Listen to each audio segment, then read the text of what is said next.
Good afternoon, Amy with Grassroots. Thank you so much. It is 1:02 p.m., Tuesday, February 17th. This is the work session of the Board of County Commissioners. We have 9 interviews on our plate. We just wrapped up a couple hours of exec, so thank you for joining us this afternoon. In the room, we have Francie Jacober, Patty Clapper, and myself, Jeffrey Woodruff. We may have from some South American country, potentially, our 4th board member dialing in remotely, or he may listen to this at a later date and time. First up, we're going straight into commissioner interviews. We're going straight in. Excellent. If anyone needs a quick refresh, because I know all the candidates read the Home Rule Charter as part of their due diligence. 2.6 of the Home Rule Charter states that vacancies shall be filled by the remaining commissioners by majority vote. Any commissioner so appointed shall stand for election at the next regular primary and general election to serve the remainder of the term of the commissioner he or she has succeeded. So, Can I make a clarification just for the public on this one? So that is what the Home Rule Charter states, because District 2 is up for, the term ends at the end of 2026 and is up for election in 2027. Any candidate, it says shall in the Home Rule Charter, candidates do not have to commit for running for the full term in 2027. But they can if They so can, choose. but they are not required to. And the actual date, if I may, Mr. Chairman, for the term that we're filling here today is January 12th at noon. I just happen to know that Countdown date and time. 11:59 a.m. so we're going to call up candidates in order. We're going to try to stick to about 15 minutes, plus or minus. And first up, we have Megan Ruby. And then when are we doing public comment? 26. No, I thought public comment was being taken at both hearings.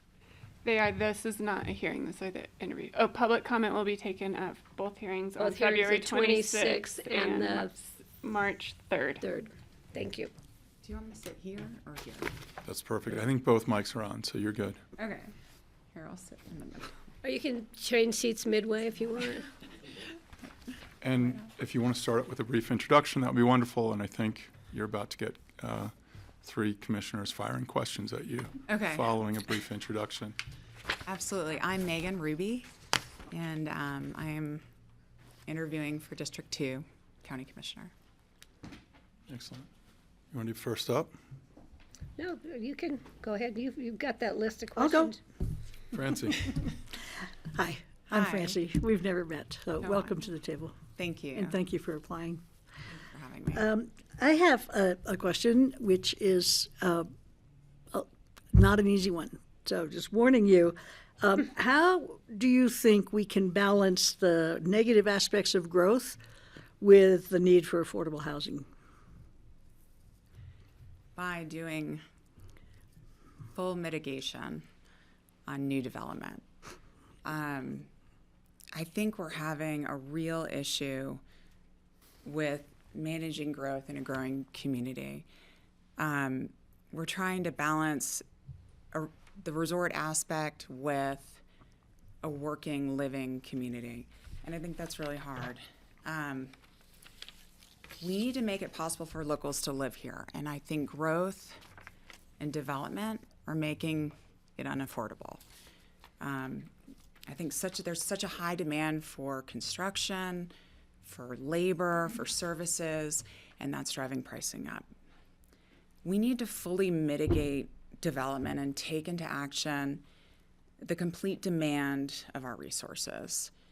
If we spend more time understanding what complete mitigation is, I think we have a shot of making zero impact with respect to, or net zero in terms of its impact. What is the mitigation that you're talking about? Complete mitigation. What is that? Mitigating the complete mitigation of the demand of our resources. So let's take Harvest Roaring Fork development. I know that's out of our jurisdiction, but they're building 1,500 units with very little employee housing. They're overburdening our infrastructure, and our environment, our water, our resources. And who's stopping that? That is something that should be looked at very, very carefully before it is even brought to the table. Okay, thank you, Megan. Welcome, thank you. Patty? So my question is a lot more fun than fancy. That was a good question. So out of all the priorities, you've seen the county's priorities. You have listed your own priorities.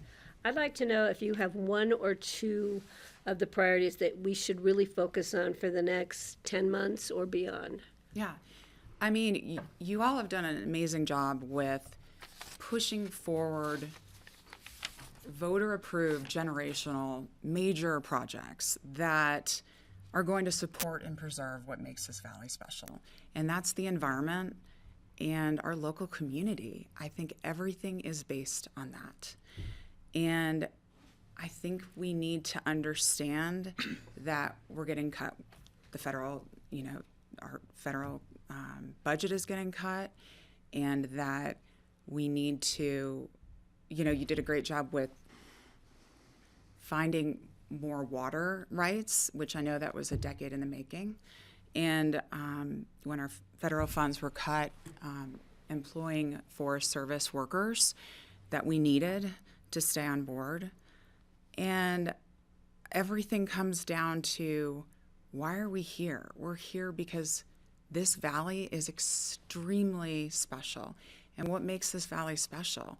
The environment and the local community. And if we just concentrate on all of our goals on that, I think we'll be successful.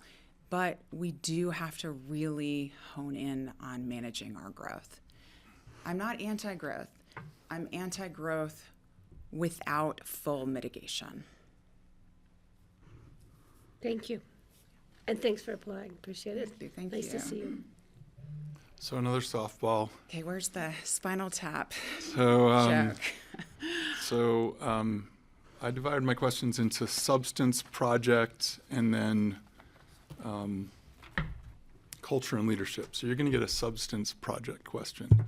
So the Department of the Interior sends you a letter. It's Dear Commissioner Ruby, letting you know that SNAP, the Supplemental Nutrition Assistance Program, and TANF, the Temporary Assistance for Needy Families, are suspended next month.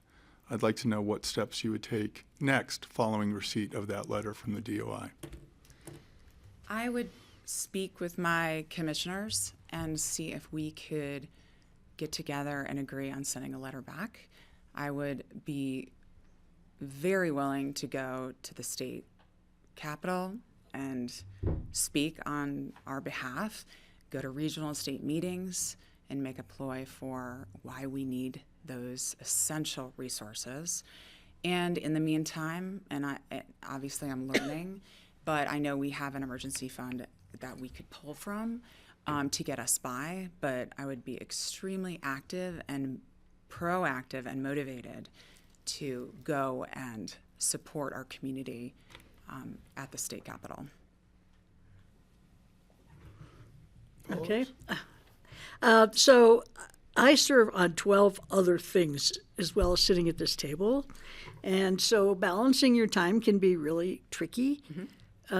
So we have quite a few other organizations that we represent Pitkin County at, including RAFTA, the River District, APCHA, Northwest COGS, CC4CA. I mean, there are CCI. There are a lot. And so we contribute our input, and usually we've been able to confer with the other commissioners to make sure we're representing the whole board. Sometimes things come up really fast. But so it's pretty time consuming outside of your time here at the table.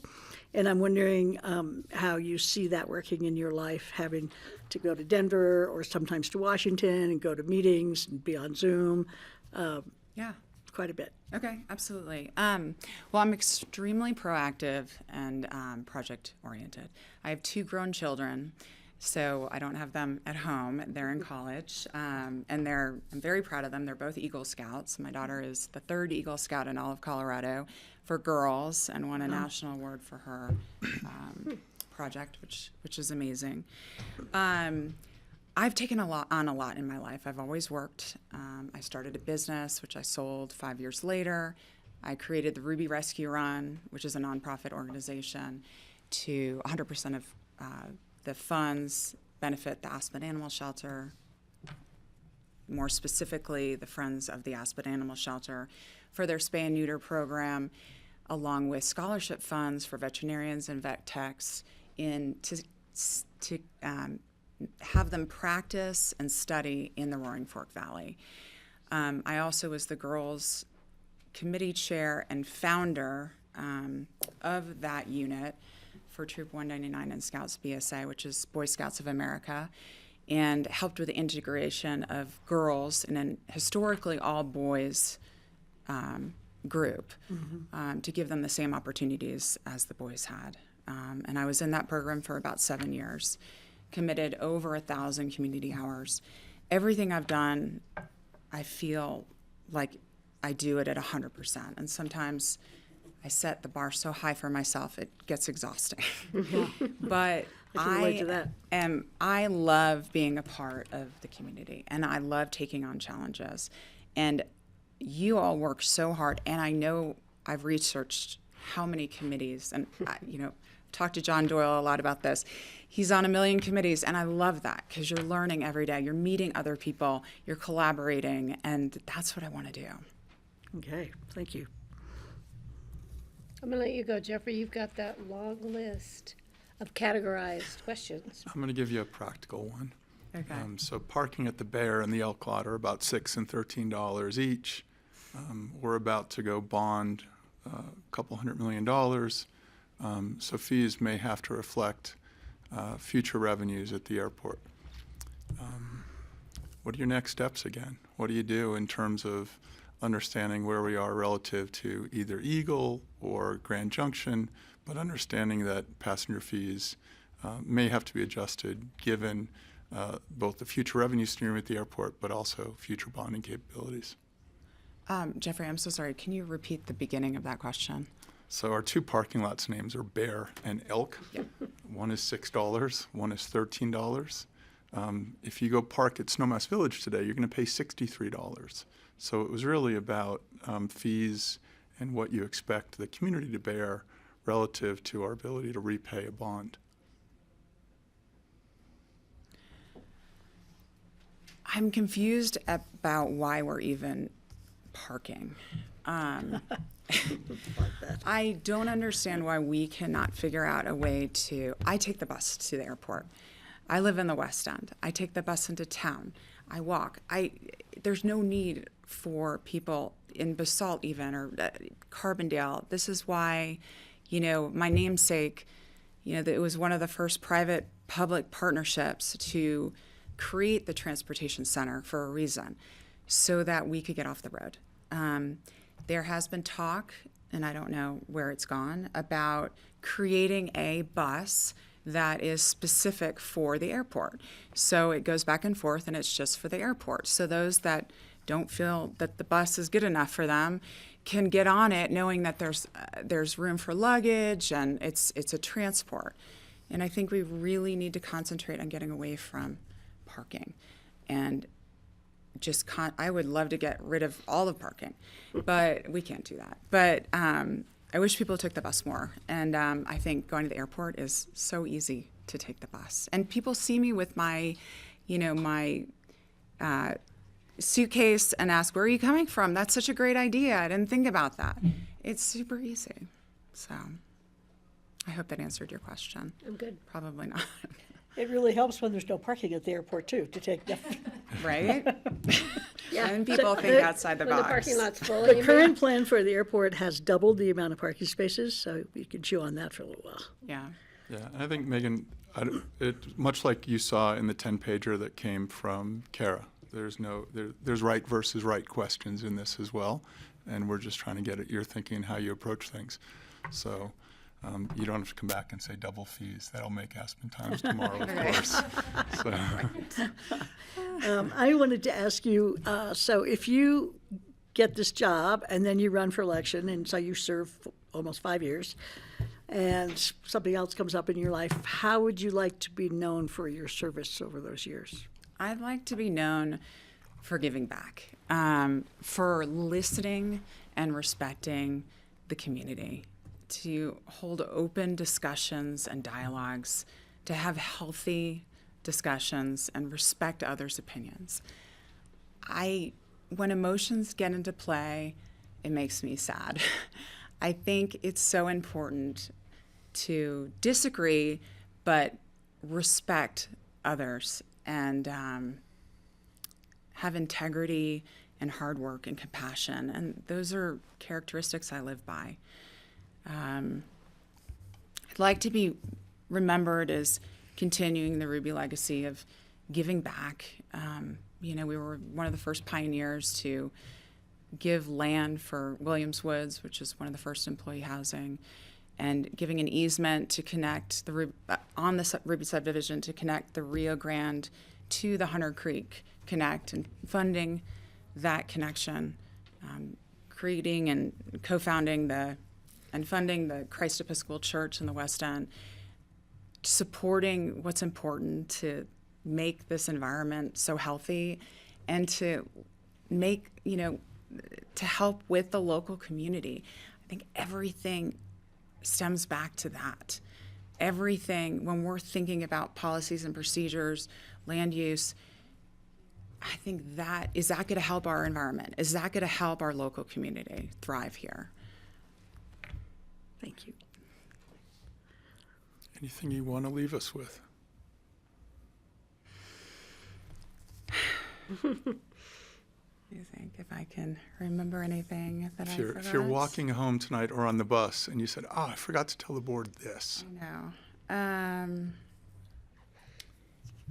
I don't know. I mean, Truman, I admire Harry Truman so much, and he said, "I sleep well every night because I know I put my all in every day." And I love that motto, and that's kind of how I live my life. And I really am honored that you decided to interview me. I'm honored for your time, and I'm looking forward to some good news. Thank you, and you have exceptional candidates as well. I'm proud of this county for stepping up, and it shows a lot. Thank you. Thanks, Megan. Thank you very much. Thank you, Megan. Max Ben-Hamu. Hi, Max.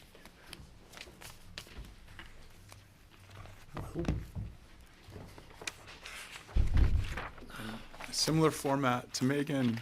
You're welcome to introduce yourself, provide some opening words, and then we're going to hammer you with some in-depth questions. Fine. My name is Max Ben-Hamu. I was born and raised in this valley. I love it dearly.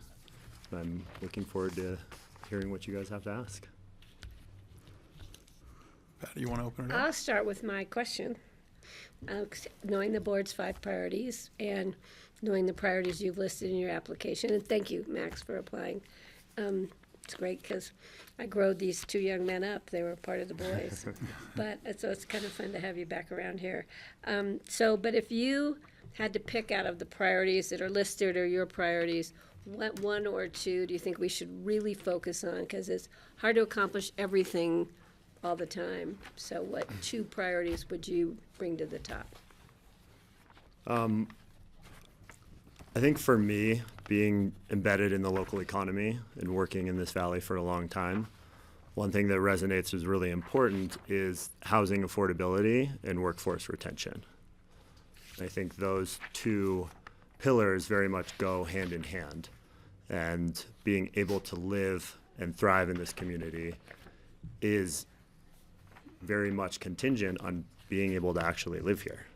And in this valley, we know it's very difficult, but people love it, people fight for it, people will do all sorts of creative measures to make it happen. And I think something that's very important for this board is to help decide how we can make that easier for people long term. Thanks. Hi, welcome. Well, when I was reading through your application, I saw that you're very interested in maintaining fiscal responsibility for the county. Mm-hmm. And that is definitely one of the areas where we have to make decisions pretty often about how we spend taxpayers' money. And so I'm wondering if you have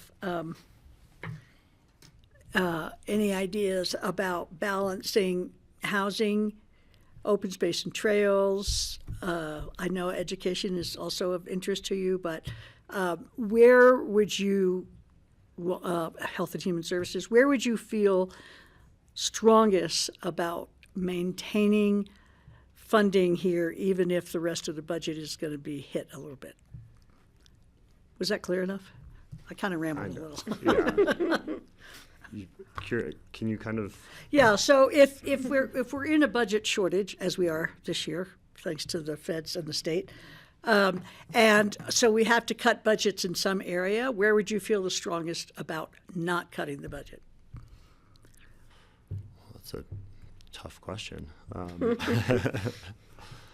Ideally, we're not cutting the budget, but naturally, fiscal responsibility is an important piece of maintaining the ability to keep progressing for the county. So in that, I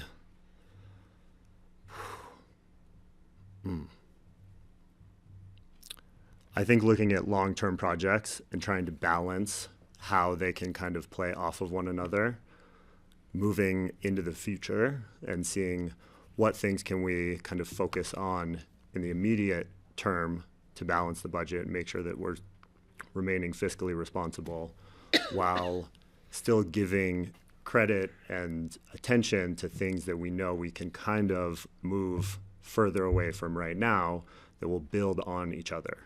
So in this instance, I think, looking at exactly what I said is one of the most important things, housing affordability and workforce retention, is kind of an ongoing forever issue that we're going to have in this county. And being able to kind of balance that with what are the immediate needs of Pitkin County and seeing where we can kind of manipulate different choices on expenditures that might not yield immediate results but can further the results down the road. I think it's very much a balancing act, and it's hard to say which one you need to cut out and replace with something. I think it's very much an analytical process. We have to listen to all of the factors at play and decide very carefully. Thank you. Yeah. More of a social services question for you. So the way of working is changing. We're seeing that post-COVID, work from home, remote work. What changes could you, given your priorities around housing and affordability, what could we do as a county to better serve our 400 plus employees, given the changing nature of work?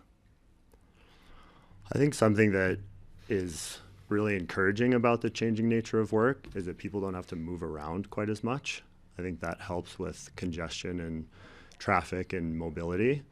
That gets hard in a lot of the hands-on economy that we have, a lot of the, especially around the built environment that we have in Aspen.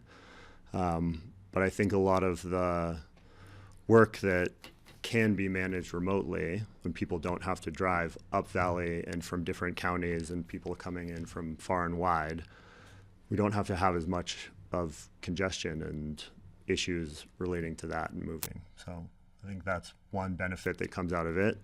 I think something that's delicately balanced with that is that we still want to maintain a good community, and we still want to maintain, we don't want everyone to be working from home and not interacting with each other. So I think balancing that has a very unique opportunity. We can kind of manage when people are working from home, working from different places, working from out of state, people that work when they travel, and then people working here in the community and being very hands-on and kind of managing how we see that kind of balancing out and, use data to see what gains we can get. So follow-up question would be, Really? How would you describe your personal leadership style? Collaborative.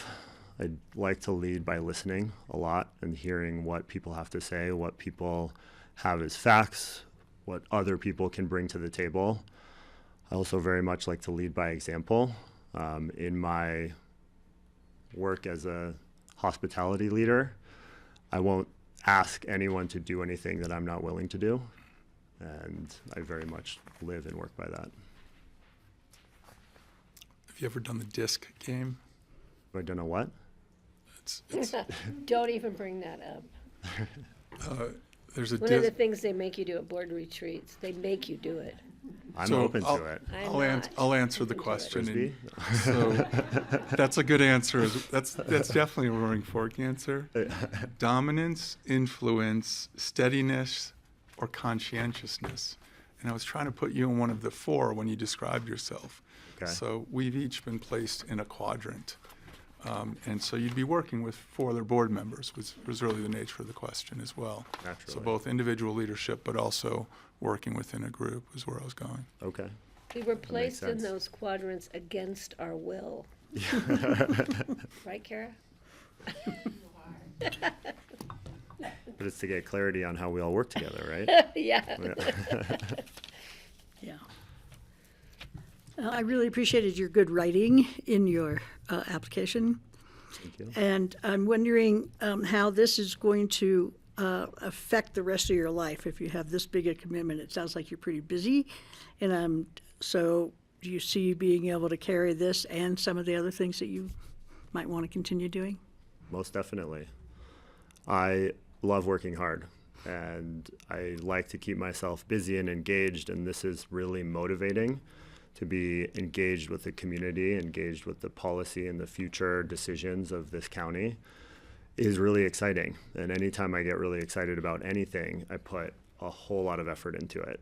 And I do manage a very busy entity in town, and that mostly takes place at night, honestly. So I have a lot of my daytime free. So being engaged in this process and with this board and with all of the decisions that you all make and work on a regular basis is honestly thrilling to me. And I think I could come at it with a lot of energy and make the time that is needed in order to be really engaged in this process. Great, thank you. So I wasn't going to ask the question, but Francie, you asked it about where you want to be at the end of the day. How did you word that? Because How do you want to be remembered Yeah. as a commissioner? Personally, I am not looking at doing this to be remembered. I see this as a way to really serve my community and give back to what this community has given me for so long in my life.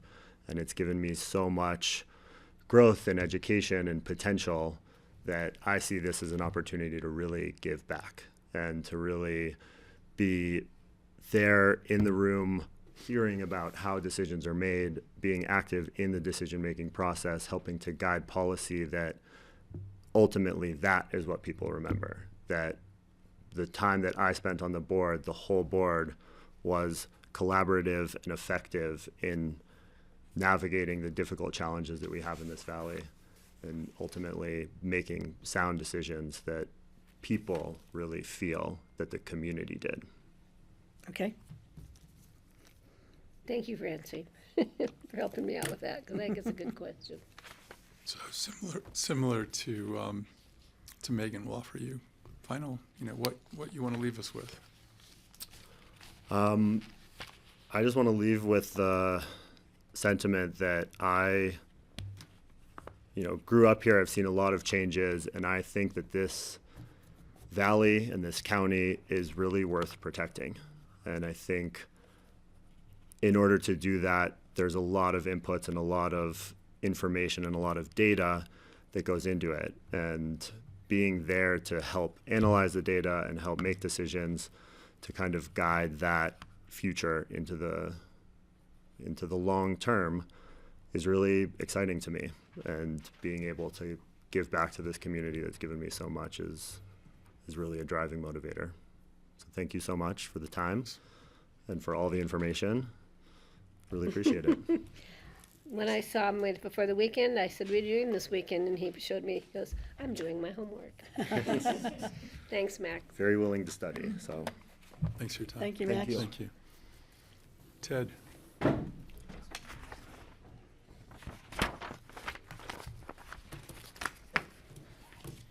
it's nice to see a supportive, collaborative, engaged boardroom as well. So thank you guys all for being here. Very attentive. Yeah. Hi, Ted. Hi. So similar format. You're welcome to start us off and introduce yourself. Yeah, thank you. I guess for the public too who are viewing, my name is Ted Mann. And really basically just, I love where I live. I love the conversations around it. I find I'm aligned with the way the community direction always seems to go as I've watched the BoCC and decisions through the years. So when this opportunity came up, it seemed like a natural draw to want to pursue. So I appreciate being able to be here right now. I think it's pretty unique, and it's been a fun process thus far. Yeah. Who wants to kick off? Okay, I have an out there question for you, Okay. since, because of your skiing history. So it's looking pretty bad for skiing right now, weather-wise, and I'm wondering whether you see a path for resiliency in Pitkin County and Aspen if we have more winters like this. Yeah, that's a very good question.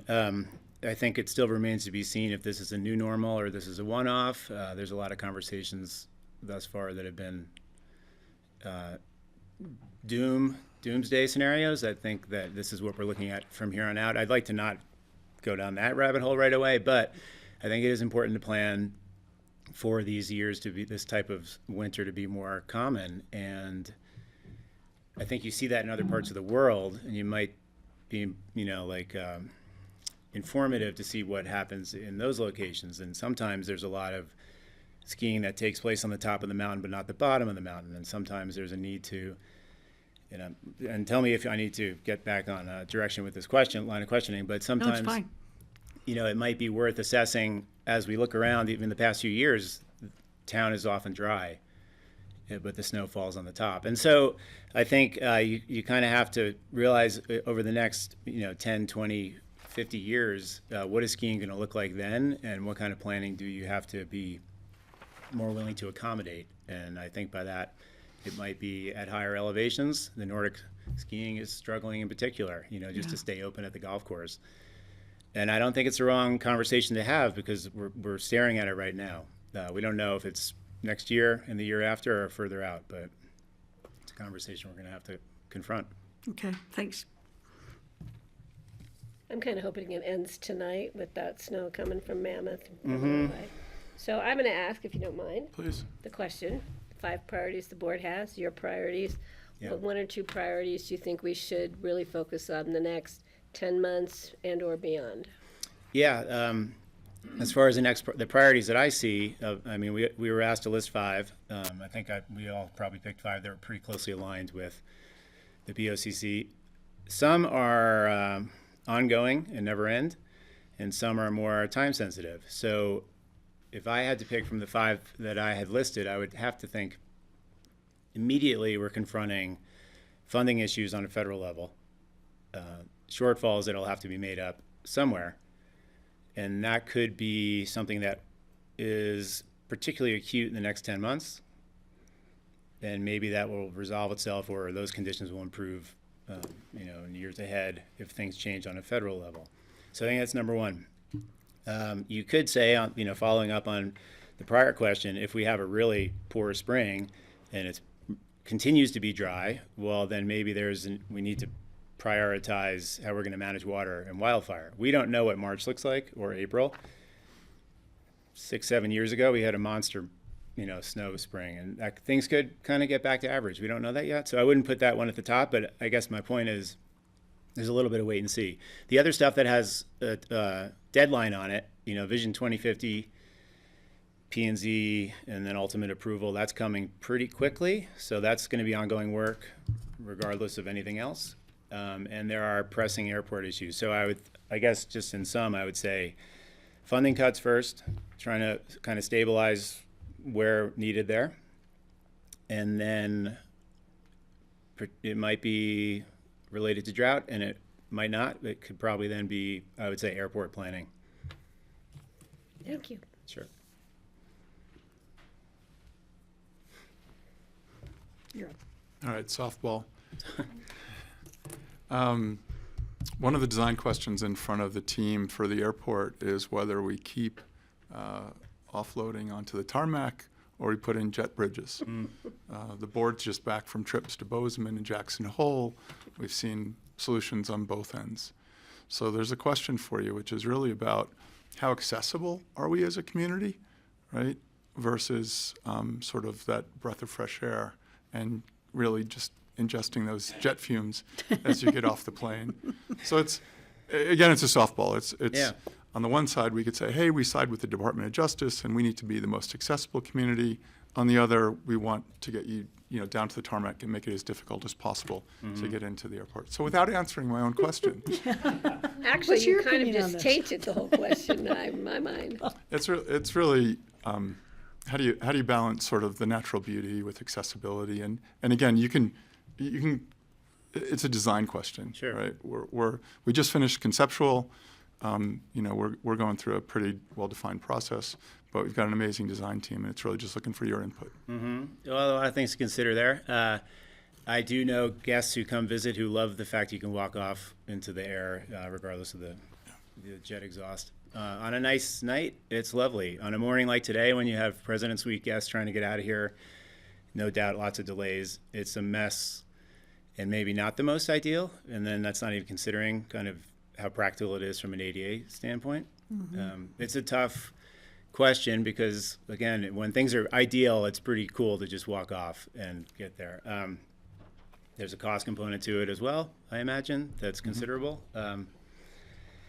That would be something you have to think about long and hard because I think the walk-off model just kind of harkens back to the old small airport days, and that's a question that the community can debate whether they think that's where we are or the jetway is where we're headed.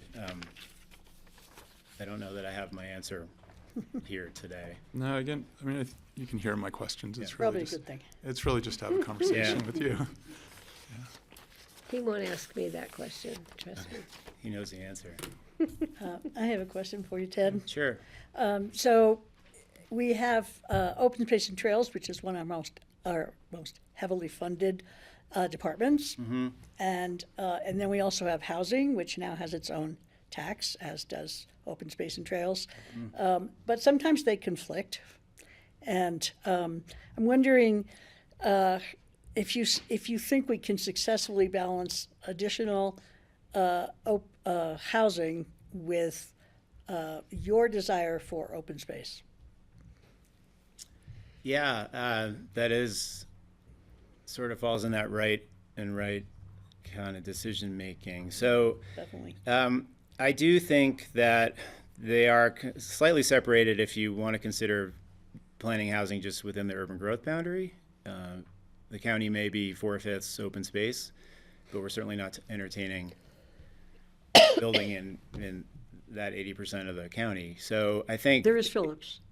there is Phillips, but I consider Phillips to be an existing one that was right to take on Yeah, okay. as a county, but for the reasons that was discussed in Phillips, meaning it's not near transit and it's not within the urban growth, I think if Phillips didn't already exist, I wonder if there would be a Phillips. I do think it's possible, but it is a tough thing to navigate. I can't think of an example of where we would be giving up critical open space for housing right now, and I may be wrong. I think they can both be done. I also think that the goal shouldn't be endless build out of housing. We have a lot of housing. We're not looking to put thousands of cars on the road in addition to what is already there. So, I mean, I think when you listen to housing staff talk about the 3 C's, like construction, conversion, conservation, I think, the construction one doesn't always have to, that can be the third in line. I think we can conserve and convert as we have been and continue to grow the program without needing to go into open space. Can I follow up with one? Please.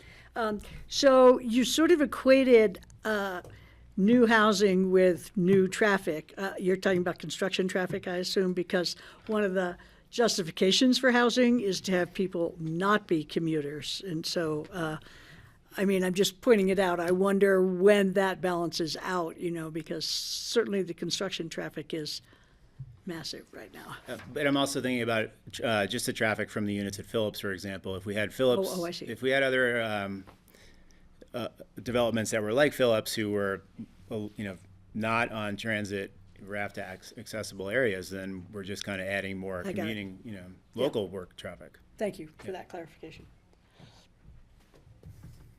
Okay, the question. How would you like to be remembered after serving for this term appointment? Or, because I know that you are contemplating running? Yes, I have filed. It's interesting to write your own, it's not really writing your own eulogy, but, I feel like Pickens County's been really good to me. I showed up here without a plan, or certainly didn't think I'd be here this long, and my wife as well. And so we look back on it and think that we've had a really good life afforded to us by the county. And sometimes I wonder if that opportunity still exists. It probably doesn't exist exactly as it was for me when I pulled into town with the job opportunities in housing. But I do think it can still be done for people who want to call this place home and make a life. And I think that kind of encompasses a lot of what BoCC does in terms of managing affordability housing topics that we're always talking about. So I feel like that would be who I would be looking to be appointed to represent. Yeah, and that would be an honor to be remembered that way. Thanks. So closing remarks. I don't really have any closing prepared remarks. I just, actually in reading the County 101 manual, one thing I didn't realize before going through this process is the idea that the BoCC kind of operates as one voice, even though you may have differing opinions, and I've witnessed some of those in meetings. I think you do a really good job at the end of the day, being one organization and standing with the direction you guys decide. That makes a really appealing group to work with. That's kind of my style, more team, less showman, more work together, and less friction. So it'd be an honor to serve. And if, however it works out, it's been a real learning experience. And I'd almost recommend everyone kind of go through the process and read that big binder. It's interesting. One of my questions for you was, most of us had a year to prepare, right? We either went through a primary or an election, and we sat with the county manager for the most part, if we were unopposed, for the better part of a year. Mm-hmm. And so we're asking candidates, this is for everyone in the room, to get up to speed in a couple of weeks. Again, we all had the benefit of going down to the Front Range and spending 3 days with CCI and CCAT and doing 1041 and new commissioner training and location and extent. And so we're asking you in a couple of meetings to be up to speed. So I appreciate everyone's reading in terms of county policy and the politics and state land use and local control. So I appreciate the effort everyone's made. Yeah, no, thank you. Drinking from the fire hose, I think is what they say. I ran during COVID. I didn't get any of that. Nancy, I ran 6 times and never got any myself. Only you, the Ted. county attorney would talk to me. Thanks, Ted. So are we doing 5 in the first group or are we doing 4? Okay. 5's on the backside. Scott Woolley.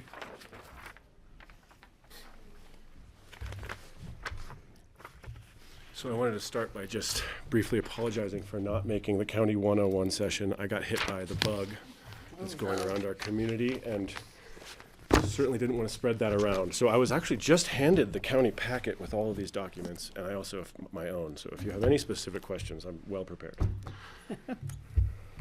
He's a quick, speedy learner. We're going to give you the floor first and allow you to give an intro as well. Awesome. Well, my name's Scott Woolley. Like Patty mentioned, I'm a born and raised Aspen local. Proud to be one of best friends with my buddy Max back here. And I just really quickly wanted to also identify the rest of the candidates in the room and kind of what you spoke to earlier about the positive and supportive dynamic that we're seeing in this space, how many people signed up to be part of this process. I think it started at 14 and we've whittled it down. But I just wanted to thank everyone in the room for being part of this And also to kind of put behind that the real importance of local and regional governance at a time like this. As, like you mentioned, SNAP and TANF funding is going away, as the federal government, state governments are struggling to put legislation on the books that can help us locally, but also just in terms of hearts and minds, how much local politics matters to the people. And as a born and raised Aspen local and Pickens County resident, I have a lot of experience with a lot of different kind of stakeholder groups in the community, including education, business, government. I also come with a lot of good connections and relationships, and a capacity to, like Patty mentioned, to learn quickly. So I'll start there just for the purposes of brevity and give it back to you. Okay. Nice to see you, Scott. Thanks for your service at APCHA. Thank you, Francie. Since you do serve on APCHA and pretty familiar with our inventory, do you think we have the capacity in the county to increase our housing supply, or do you see a limit somewhere? Yeah, I mean, the limit is obviously going to be variable because I think, as was referred to in the past, we have kind of elastic demand. We have the more roads you build, the more houses you build, the more cars and jobs you create. And so there needs to be a balance struck between development, growth, open space, rural character, a lot of these kind of components that you guys are really familiar with. I mean, our most recent housing needs study from, I think, the city came back with 4,000 units. That includes the existing lumberyard project that we have on the books. So we obviously have a need as a community. The question is, first of all, what does that housing serve, and who does our economy serve? So right now we have more than 60% of our Pickens County economy, which is being imported into our county lines every day. We also just saw a transition between wage earnings and non-wage earnings happen. So that means that a lot of the money that we're seeing happening and the capital that's coming into the county isn't coming through labor. It isn't coming through contribution locally. So there's certainly balance that needs to be struck in terms of how much, how fast, where, and when. But I'm of the belief that we need to do everything. We need to conserve and increase the efficiency of our existing housing stock. We need to explore private-public partnerships to build more housing. We need to work on regional collaborative efforts with the city, with other counties that surround us, in order to do the best that we can to provide more housing that targets the people who live, work, and benefit Pickens County. Okay, thank you, Scott. You're welcome. Patty? All right. So priorities, county priorities, your priorities, one or two that you think we should focus on for the next 10 months or beyond? Yeah. I mean, obviously, we have some really capital-intensive projects that are on the books. I want to start by congratulating you all on the great work that you've made towards updating our airport infrastructure, towards keeping our wastewater clean and our landfills productive. I think that those are really important projects. And in terms, I mean, fiscal responsibility has been mentioned a couple times in these conversations. And making sure that those projects don't affect our credit rating, making sure that those projects still allow us to have discretionary and targeted budgets for other important community values as outlined in the 2050 vision plan and comprehensive plan, I think are really important. So for me, that means balancing practical outcomes with aspirational goals. That'd be my first one. I think that my first priority is to balance what is needed and what's already in progress with the community-guided visions, which I think are laudable and impressive and incredibly difficult. And so balancing those things by coming to the table, being a productive and collaborative member of the team, and making sure that we follow through on the promises that we've made to build more social capital as an institution, because my second priority is civic engagement. While we have 9 people in the room who are interviewing today, I personally believe that our county can be more engaged, more participatory, and that we can better leverage the caucus system to drive more conversation about the direction that we take as a board, as a county, and as a community. Great, thanks. Good answer. What do you, follow up to Patty's then? Yeah. You mentioned caucus in your application. Yeah. I think it's part of what makes the community unique. How can we better engage that voice, that sort of these are organized communities. There's a Snowmass Caucuses tonight, 7 p.m. That's right. It has unique needs relative to the WOMP. So is there anything we should be doing with the caucuses that we're not in terms of leveraging that opportunity? I think when you're building trust, well, first of all, I'm not going to say that you're not doing these things. I think there's already good work happening. But in terms of how do you build trust and buy-in from external stakeholder groups, for me, the answer is follow through.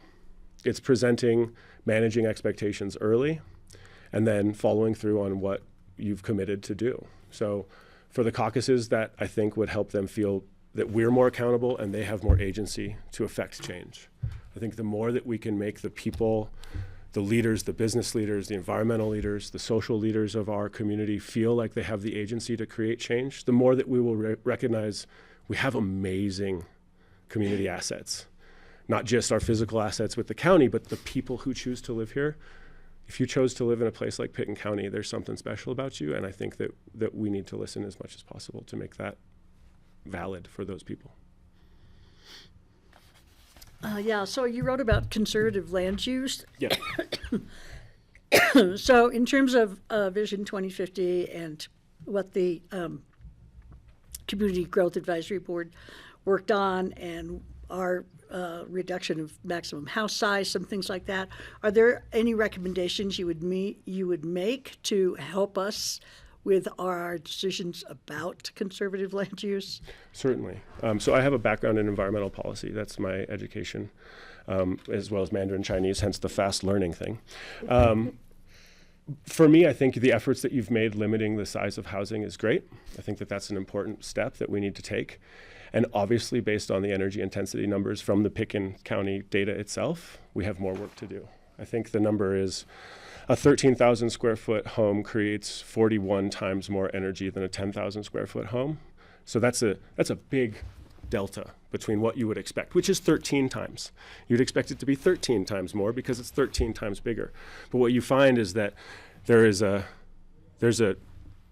outsized increase in the intensity usage of these large homes. And so I would love to see more work done on limiting the size of homes, on limiting the energy intensity and use of the homes, and also to work on regional partnerships to try to deal with the import of labor that we're seeing, and kind of the outsized impact that these residential services are having on our traffic, on our wildlife, on our open space, and on our communities. So for me, that means, opening the door and having hard conversations with Eagle, Garfield County, all the way down to Mesa County about what kind of a demand we're creating and what impact and benefits it's having in their communities, and coming to the table with a collaborative spirit on how we might be able to work together.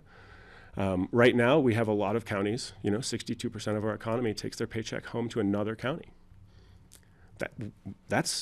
We have a card on the table. That's something that we can leverage in negotiations with good spirit and good faith to talk about how we work together collaboratively and regionally to address some of this demand for residential. Thank you, Scott. We've talked a lot about housing. That might be the easy one. Come on. So with a lack of federal funding, we've not seen our build grant or our raise grant that we're really looking to address multimodal issues in the transportation corridor. It's sort of similar to my SNAP and TANF question earlier. How do you address the transportation challenges between the airport and Buttermilk? What direction would you give to the EOTC and to stakeholders? So I'll get you out of the housing bubble for a minute. I think that's great. Unfortunately, these are wicked problems. They're complex, systemic problems, and that we'd love to say that they exist in isolation and in silos, but they don't. And like Max spoke to, housing is related to job security, is related to transportation. And, another one of the applicants today mentioned, I wish we just didn't drive. I can relate to both of those views. But for me, it's a matter of what's the practical policy that we can use to try to disincentivize the behavior we don't want and incentivize the behavior that we do. My first step, obviously, would be to consult with staff because they're the experts on this. I would love to get more numbers about where our budgets are, about what kind of emergency funding is available. I would talk to our team of amazing professionals who are there with the information to to make sure that we all, first of all, understand the baseline, but then also so we can have a more productive conversation about how we're going to move forward. In Pickens County, we have a lot of nonprofits who serve a lot of these similar spaces: transportation, housing, healthcare. I think that there's also room for coalition building, for more partnership, for when we face these problems as a community, we face them together. And often we address them in silos. And I think that that's what leads to bifurcation in outcomes.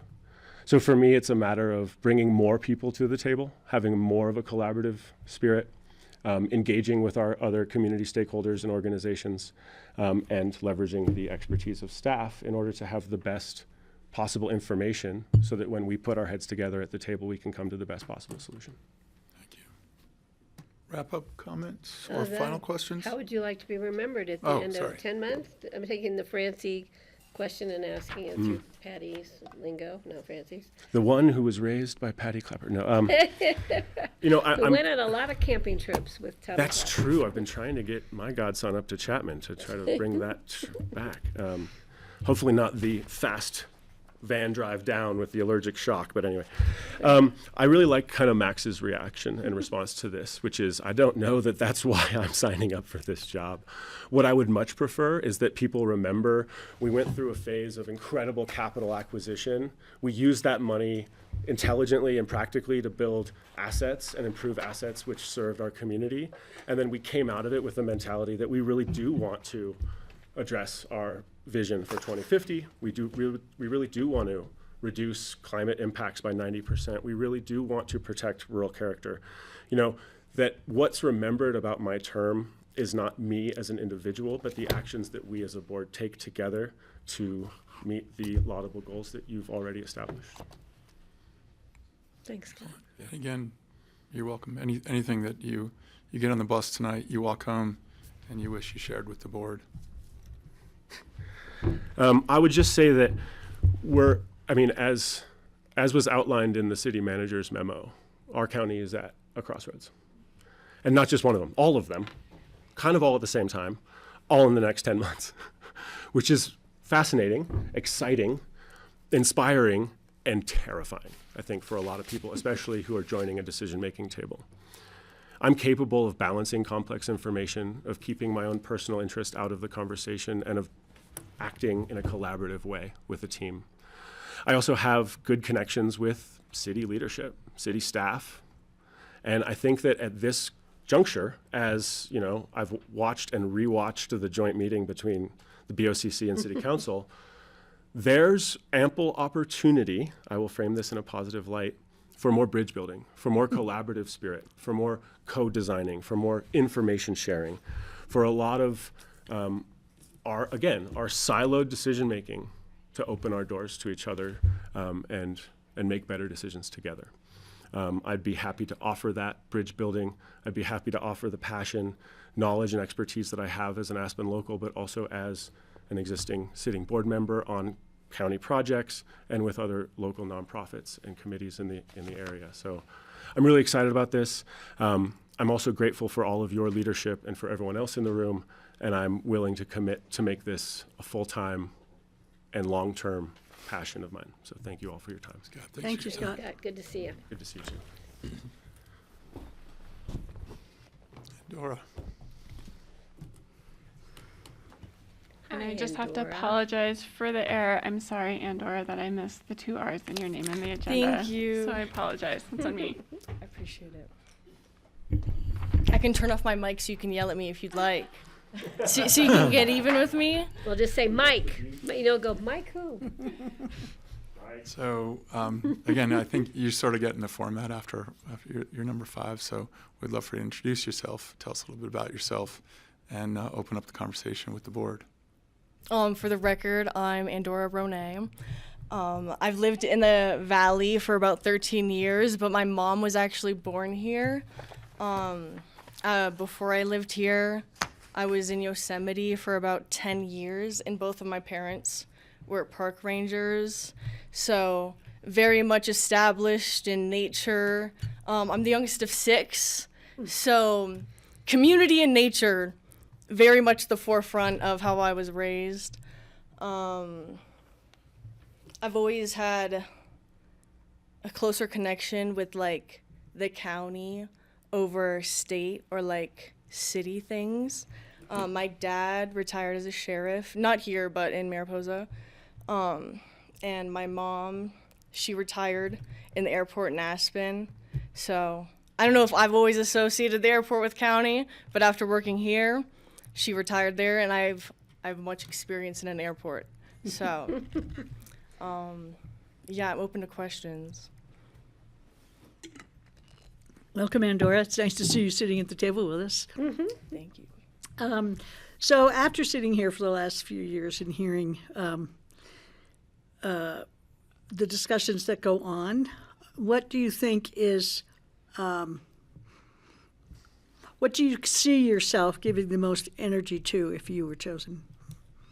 Is there an area that you would really like to immerse yourself in? Like the priority wise? She's taking my question.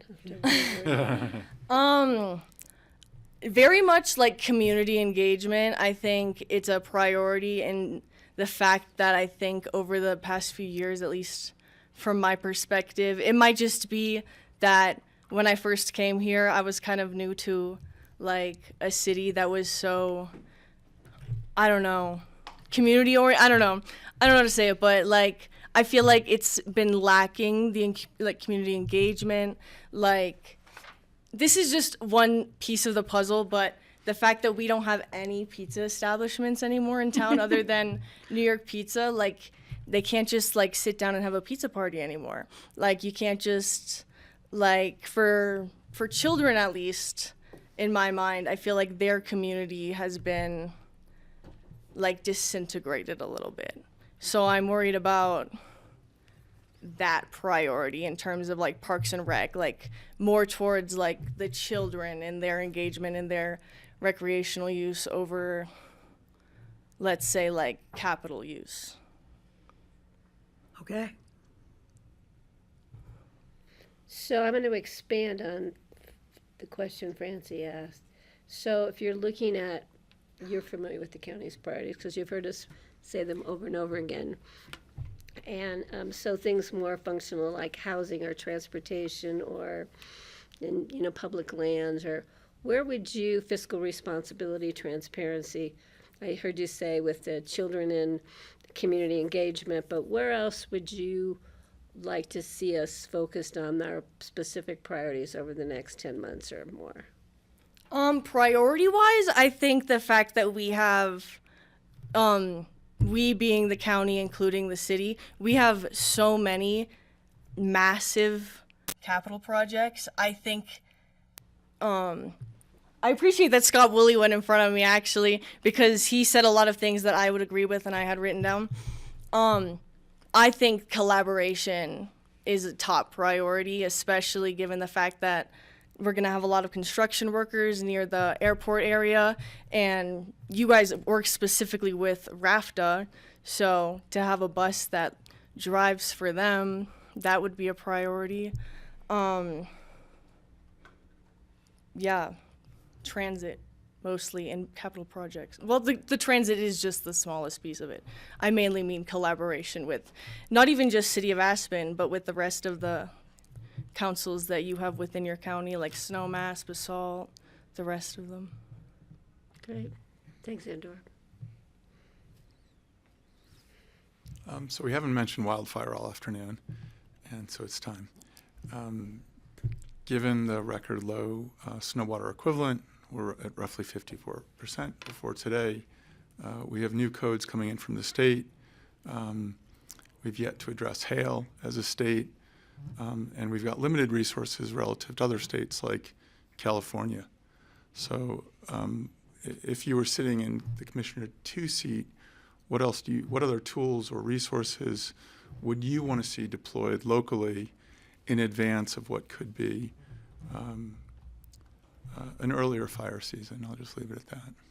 So I'm actually really glad you asked this question, given You that said ranger, so I heard I'm from Yosemite, and that is the heart. Ranger, so I wanted to give you something personalized, Andorra. Mariposa is evacuated almost annually for wildfires, so it's actually a really important question.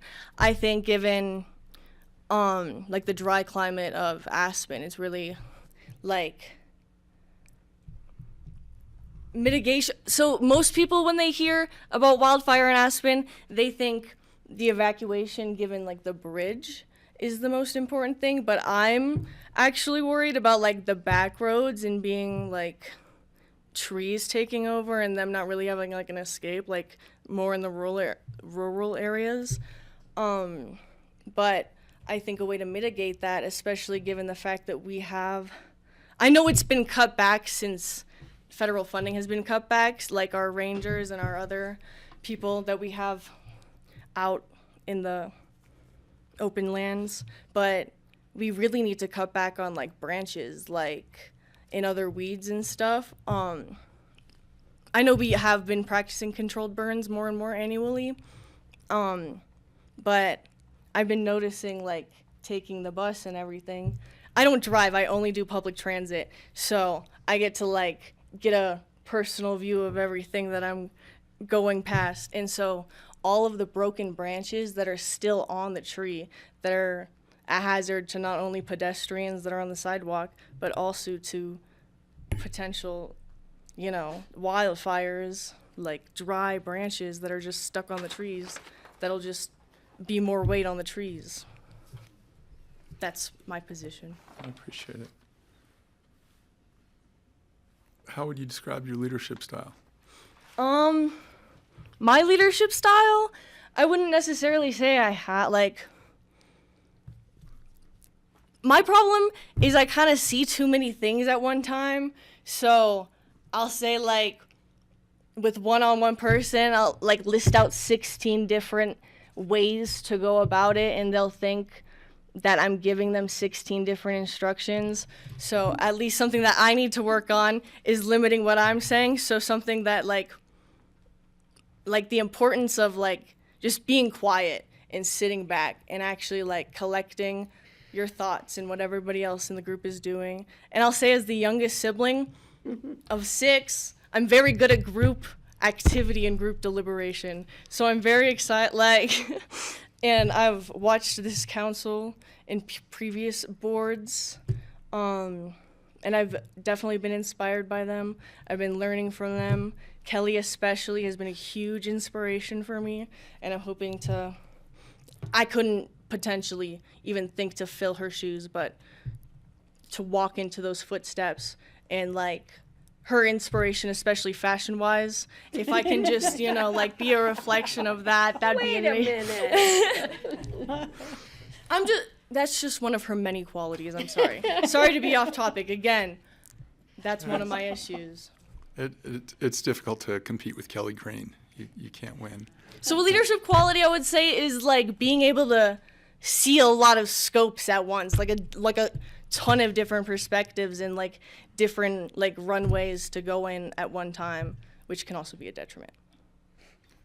So I I think think that's because you were the youngest of 6, which I can think. I just have to collect what, like, they're not telling me anything. I just have to, like, collect the information as I go.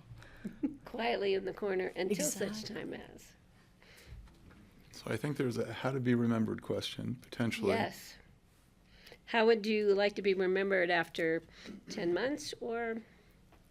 I think, like, an overall legacy. So I know for 10 months, I can hope for a lot of things, but I would expect that my, like, overall legacy would be vibrance. You know me, like, I have different hair every other week. I know, we're I always dress waiting. up all vibrant. But in, like, overall lifetime, quote unquote, I think, like, family man. Like, I truly carry every single one of my siblings, every single one of my family members, and other people that I've met throughout my life, like friends, other, like, leaders that I've seen, teachers. So, I don't know, just, I want to be remembered for the people that I had in my life, I think. That's great. Thank you. And Well, I will remember you as incredibly enjoyable company. Thank you. And I'll always remember those wonderful little gifts you made for us. So thank you. This was so enjoyable. Thank you.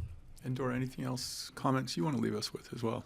I'll say, at least for the listening public, for the record, I have been attending all of the meetings for the last 4 years on BoCC, City of Aspen, as well as APSHA and EOTC, and the occasional HOA presentation. So I very much have gotten the back seat and learned not only like how proceedings work, but like the thoughts of my community, and I've learned the thoughts of my commissions and other things. Other thoughts. I think it's important, Jeffrey, if you know, Yeah, for the please. public and the people in this room to know, she does. She sits through all of our meetings. I don't even know if there's a word for it, and she's very patient with us. Oh, also I wanted to show that throughout this isn't just a whim. I have wanted to run. I wanted to run when Kelly termed out because I couldn't. Who am I to run against the Kelly? I could never. So I was waiting for her to term out in about like 4 years from now. So that was my 5-year plan. So this isn't just a spur of the moment thing. I've very much always been into politics since like middle school. I'm talking too much. I'm sorry. Anyway, these are the notes that I've written, like full pages of notes that I've written since I've been sitting back here. I don't just sit there. I do listen, and I do have thoughts that I've written down since. So, just wanted to show that I have been engaged in the process and very interested. Thank you very much for your time. Likewise, Thanks, Andorra. Andorra. Thank you. Thank you, Hey, Mike, Mike. I make sure they're all on. Thank you. so Amy and Andorra, we're on break. How long a break do we get, Mr. Chair? We'll be back in 15. Just like one of my granddaughters. Yeah.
session.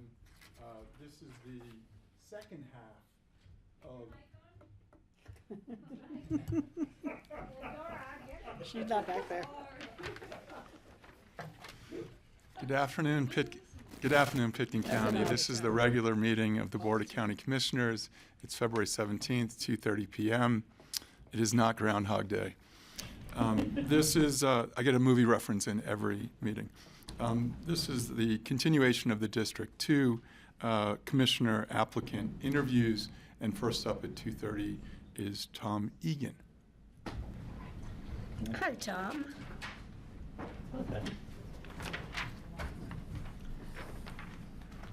Microphones. It has to be red light on. Okay, it should be good. So similar format.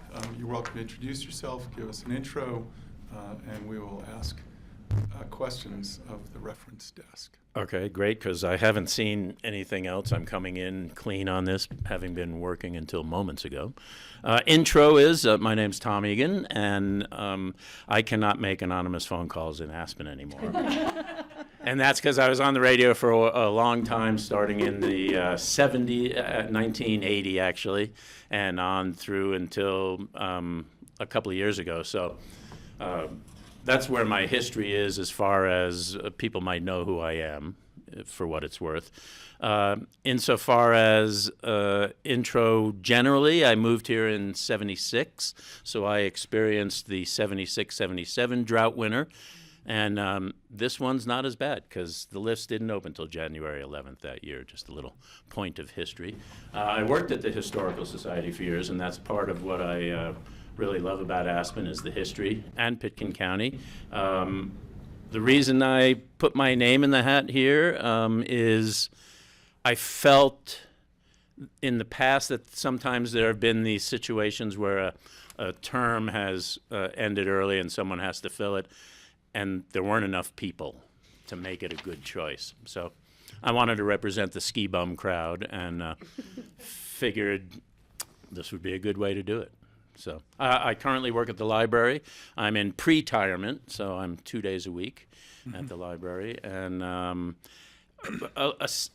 thing that I did want to say about the Board of County Commissioners is I was politically active in high school and into college. I was the Nixon years, and I was in a position of elected authority within those places, and I came up against the power of people who have power and want to wield it, and so crushed us in our high school ideas of getting things done. So I kind of burned on the political thing.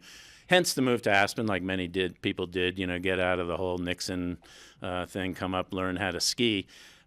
But I always paid attention and stayed involved in it, certainly in the voting sense, and some campaigning here and that. What I'm getting at is in all of that, the one political group that I've always had respect for is the Board of County Commissioners of Pitkin County. The city council's great. I have had issues with our local national representation for years.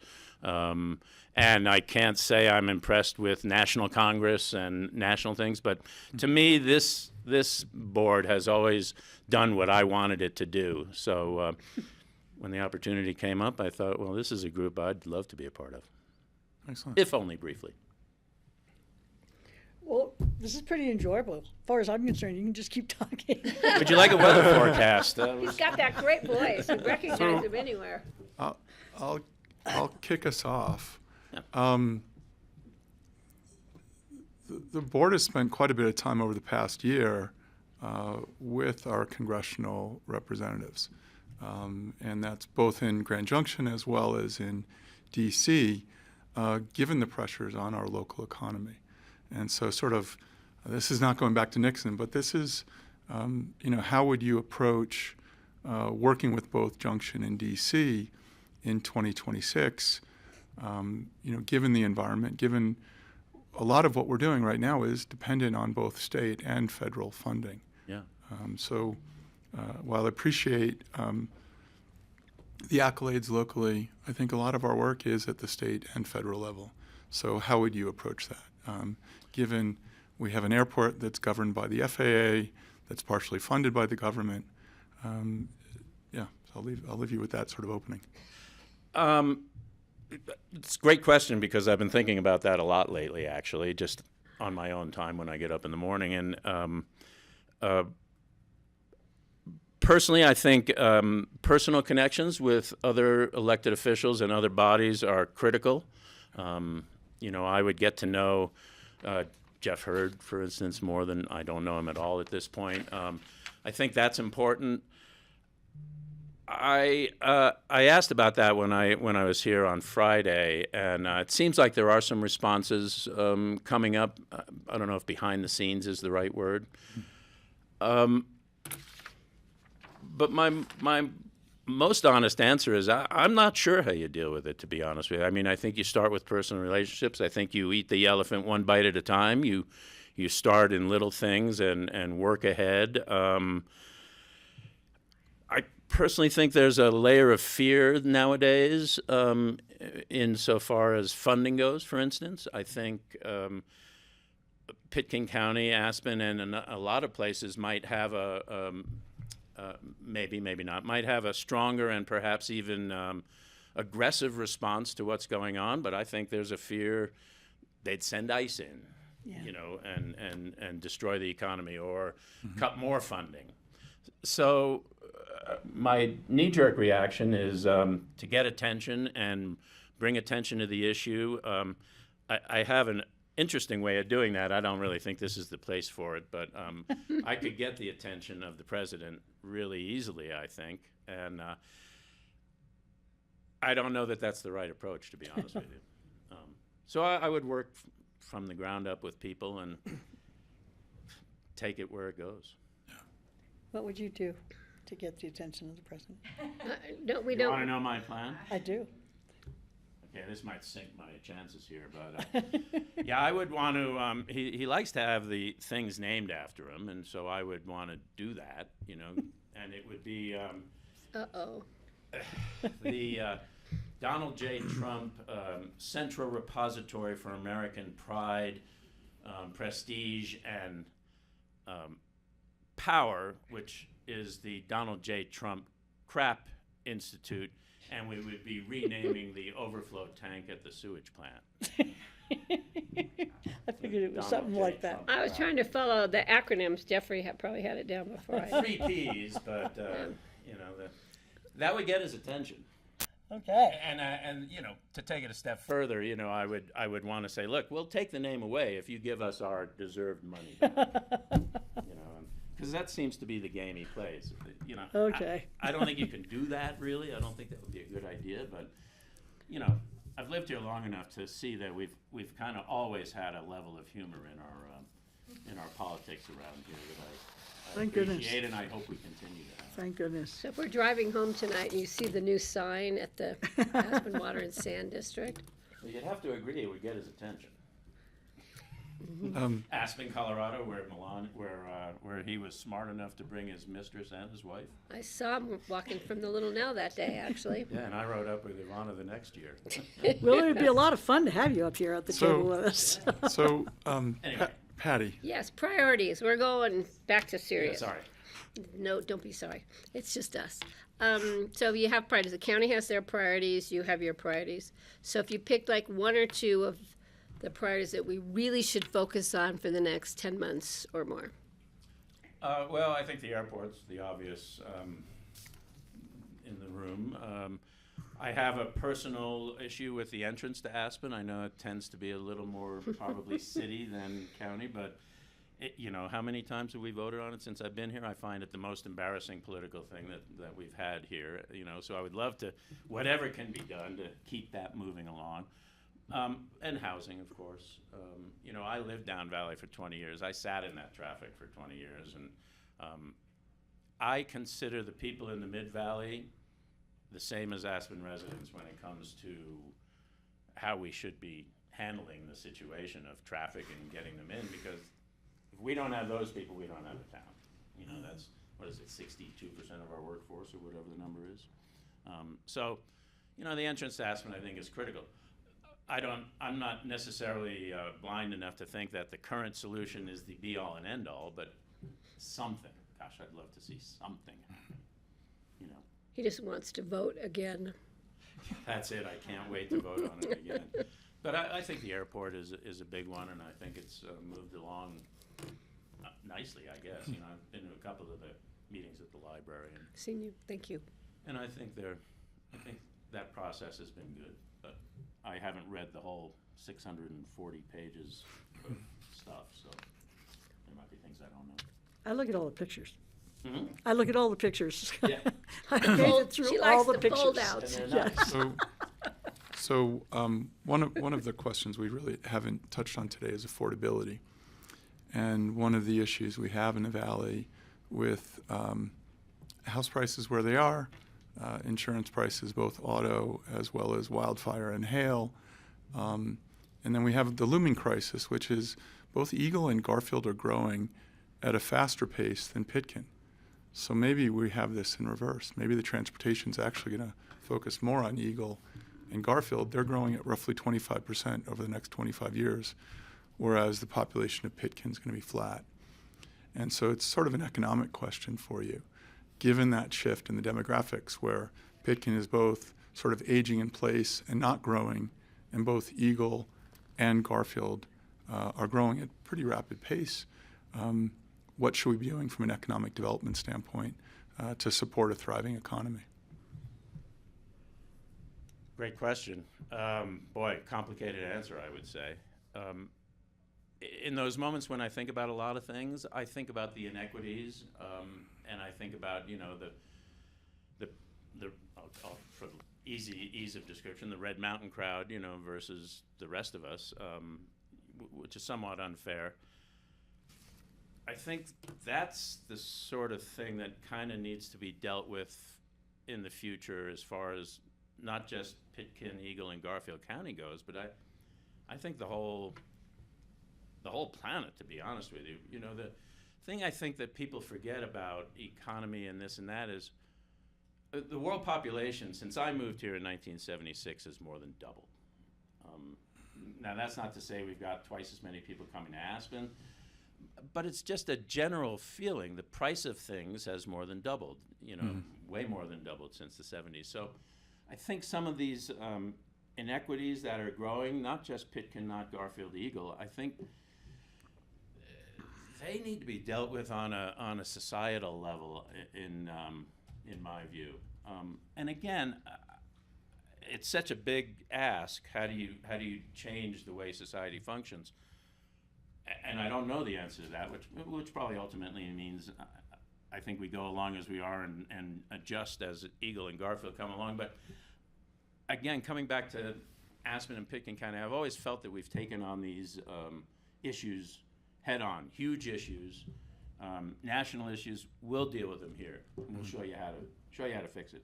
The housing issue is a good one. We haven't fixed it, but in the 70s we started to fix it, and it's working. It's not working exactly how everyone meant. To me, that's something that the world can take and work on. The mall was another one. I mean, got the idea of taking streets and taking the parking of it. You can't drive to it. It was nuts. That worked out too. So these are things that I think Aspen has shown the world. The Ideas Festival brought things out to the world from here.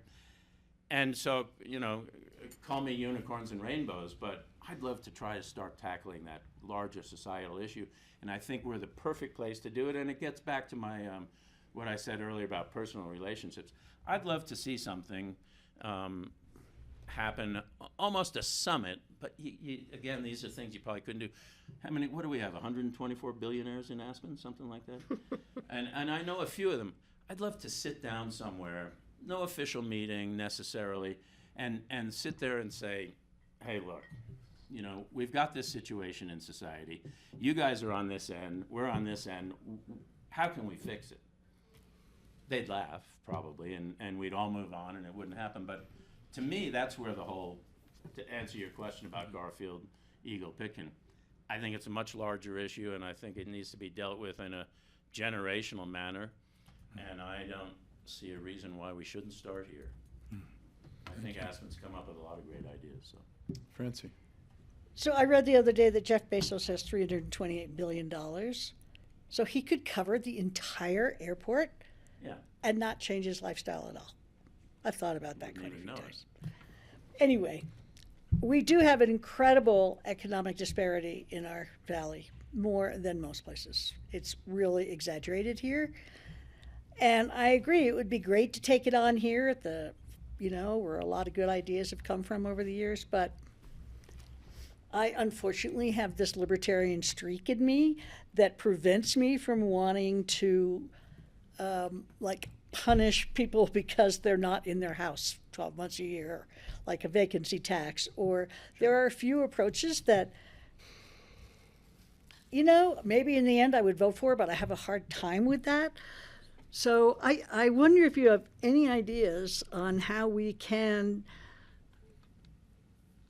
distribute the wealth a little bit better. Just here in our local government, not worldwide, just here in our local government. Right. Well, what I would start here in local government, you could replicate worldwide. For instance, one thing I've thought, and I'm not an economist, so I don't really know how it would work. That's why I'd want to sit down with the people who've made $250 billion and see what they think.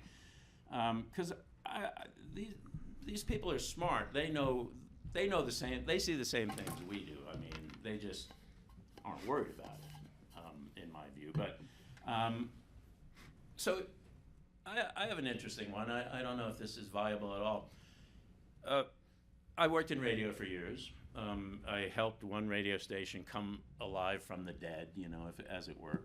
And then management changes, everyone gets fired, we all have to move on. But the station gets to continue the advantage of what the group of us who kind of saved it did, and with no thanks or anything. My thought, this is crazy really, is at a certain point, I don't know what point it is, companies are required to go to basically owner-operated. Not really, but so for instance, Costco is an employee-owned business. I think at a certain point, and I don't know the numbers, but I think you would have to, if you worked at a company for a year, you get 0.1% of the profit sharing of the company. And then if you're there 2 years, you get more. And then when you quit, you still have that when you leave. So at the end of your 50 years of working, you might have 50 of these little chits that you own parts of these companies that you helped deal with things. And so you can get some of that money back. Where does that money come from? Well, it comes from the people who own the company, of course. Mm-hmm. It's profit sharing, essentially. Alpine Bank is employee owned. Alpine Bank is employee owned. Yeah. And I think that's a key. And, so how do you make that work? How do you make someone who has all the money in the world say they want to give some of it away? Taxation is one obvious way. I'm not sure how you would tax that into Only a situation. that, yeah. But, I think talking to these people and saying, look, we're going to collapse if we don't do something. I don't know. I just think that it's a question that hasn't really been dealt with head on, as far as I can see, with the people involved who would really be a part of it. And not being an economist, I don't know how that would work, but I know that, when I see some of the companies I've worked for continually getting, value from what I did years ago, the only one who's getting that value is the owner of the company. Right. And so if there's a way to craft a situation whereby once your company reaches a certain point or X or whatever, I don't know, is it voluntary? Is it, if you become a $100 million company, do you have to do it? I don't know. Yeah. I don't Well, know thank all you those. for your thoughts. But Thank you. it's a big enough thought where I think you could have fun with it. Yeah. Tom, I'd love some closing comments from you. Wait. Oh, sorry. Eulogy question. She has a question. Yeah, so at the end of the day, how would you like to be remembered for your time served on this board, other than your voice? I would assume I'd get used for my voice while I was there. You know, I've been blamed for a lot of stuff in the town over the years, so I can handle that part. I'd just like to be remembered as someone who helped the board continue to do what it's always done, in my view, which is kind of quietly run the county and keep things good, come up with new ideas, come up with fresh things. But yeah, I'd like to be remembered as someone who was just part of it, really. And I have one quick. Please. Is not one of your most favorite places in this valley our library? Of course it is. I love the library. Thank you for being there, Tom. It's my pleasure. Thanks for having me. Appreciate it. Closing comments. No, I just, you know, I think I think you've got some great candidates here, to be honest with you. I know a number of them, so I'm thrilled, regardless of the decision you make, because I'm sure it'll be a good one. Is that a good enough closing comment? That's a good one. Thank you, Tom. All right. Thank you so much. You bet. And he does have a great voice. It's me, right? Katie, you're up. I don't know if I can follow that voice. Hi, Katie. I mean, I give my parents all the credit. I think it's my own personal insecurity around what my voice sounds like on microphone, having heard it too many times, but, thank you all for Likewise. having me here. Appreciate it. So let's see, a little about me. My name's Katie Frisch. I am honored to be here today. Thank you very much for opening up this process and doing it so quickly. I'm also very excited that we have so many amazing candidates, people that I've known for so long, that are all part of this, and we've all been kind of joking in the back. So hopefully you haven't heard that through the microphone. My husband and I moved here 20-some years ago and have spent the vast majority of our time doing what we call elected community service. So participating in both an elected role as well as volunteer role. We raised two great kids here who hopefully aren't watching right now because they should be studying. And I really just, the reason I'm here is to continue that service and try to help however I can. I've had roles on the school district board, spent 13 years with AVSC on their board, financial advisory board for the school district as well, and a bunch of other volunteer and community-oriented boards. So thank you, and I'm really excited to be here. Questions for Katie? I'll let you start with your list. I had one for you. Oh, no. You ready? I'm ready. So thank you for attending the 101. I think many of you did. So the budget narrative that was included in the 2026 budget outlines mandates, service levels, and federal and state budget cuts. Mm-hmm. Several projects come to the board throughout the year. How do you manage what's not in the 2026 budget and five-year plan? Some are opportunistic and may fit within the developed budget and plan. Others may require either dedicated staff time or funding. So how do you manage new things that come up? We as a board in the fourth quarter have state mandated budget approval. Mm-hmm. We all, fine tooth comb, go through head count, go through budget, go through capital expenditures. And then throughout the year, it's either the spanner in the spokes, the gravel in the gears, but stuff that comes in that doesn't have people against it, but it's a budget request. Right. And so it's really how do you deal with it? And it could slow the organization down as you deal with stuff that's not a priority. Right. Well, I mean, first of all, it's important to recognize that there's no one budget per se. There's a general fund and many other funds, and they're all correlated, and there's inter transfers between them, but each fund has its own budget per se. So understanding the concept of government accounting and how that works will certainly help with the decision-making process. Secondly, the board is not the county manager.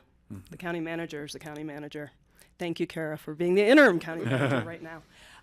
So I think it's really vital to recognize that the role that the board plays is not one of making individual budgetary decisions at the detail level. It's listening to staff, listening to the county, and also listening to the constituents, listening to the community to find out what their priorities are. I would not be surprised if we have things that come up that aren't being covered. You talked about SNAP before, where the funding is for our airport, all that kind of stuff. So decisions will have to be made in concert with staff. So there's no one answer. There's no one person who is making a decision on these kinds of things. I'll go. This is not a surprise question.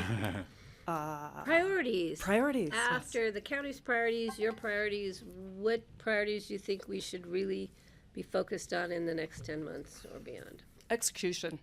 I think the county has a lot on its plate right now. You define execution. Yes. Execution of the major capital projects. So, not of any individual. The airport in particular, right? That is the biggest undertaking that this community has seen in decades. And it is vital for both the environment, the natural and built environment, and for the community and the lives of the people in our community to get that right.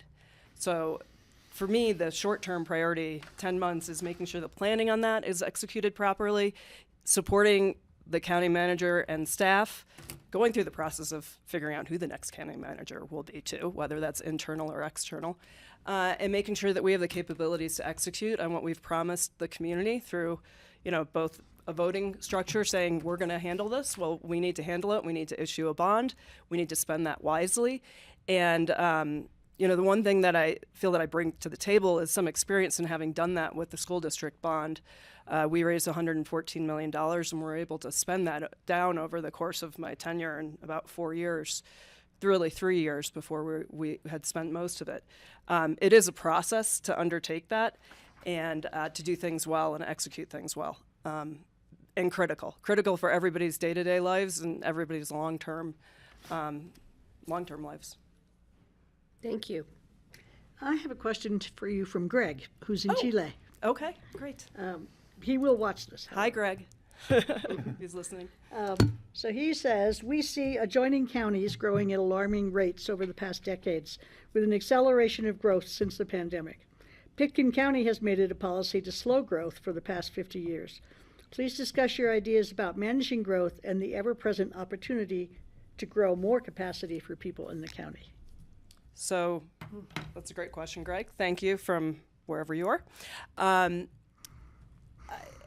point of growth is not growth, right? We have a community vision. You guys have spent a lot of time working on this in the last few years, and I think at the last meeting you decided to go forward with it, Vision 2050. The county has not, and the city have not set rules that have made it easy to grow quickly, and that has been done for a reason. We want to maintain a sense of place here. It's very important. People are here for a reason, and we want to make sure, as a community and as a board, I assume you want to make sure that that sense of place is honored and continues. So I don't personally think growth should be for the sake of growth. I don't. If Eagle and Garfield and Gunnison and Mesa are all growing faster than we are, that's okay. That's what we have put into. We've put a lot of environmental restrictions on building.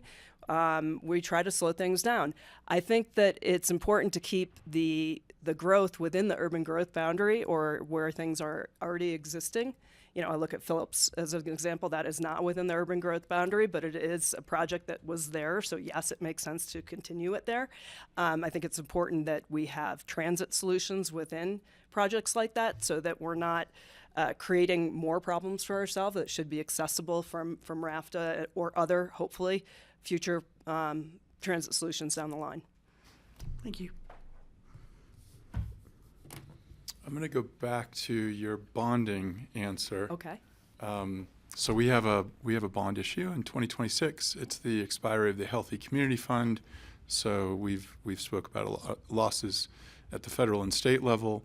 Clearly, it's more critical than ever, and no surprise, it's going to be a competitive year as in 2026 with midterms. But we also potentially have wildfire funds, other ballot initiatives from the school. So what efforts should the county take in order to ensure the successful passing of either the same mill rate with no increase in taxes or potentially, given the state and federal cuts, an increase to the Healthy Community Fund? I personally believe we need to be careful about tax increases. Renewals is one thing. Continuing to increase taxes on property with all of the other constituents that are trying to pull the school districts, is a great example. So I would be cautious about that, for sure. We need to focus on priorities that we can afford to do. I think we'd probably like to do everything, but unfortunately nobody can. So that's where the decision comes in. And again, this is not something that only the commissioners need to work on. This is something that you draw from staff and you draw from the community to make sure that their priorities are set. One thing that we used in the past in the school district, and that I've done a lot of in my work with the congressional campaigns, is polling.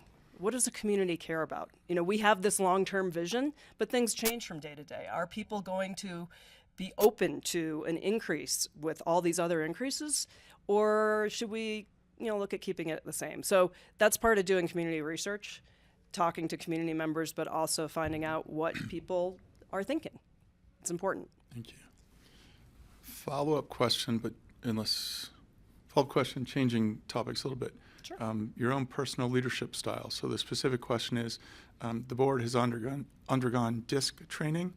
We were forced by the former county manager to understand where we were in terms of quadrants.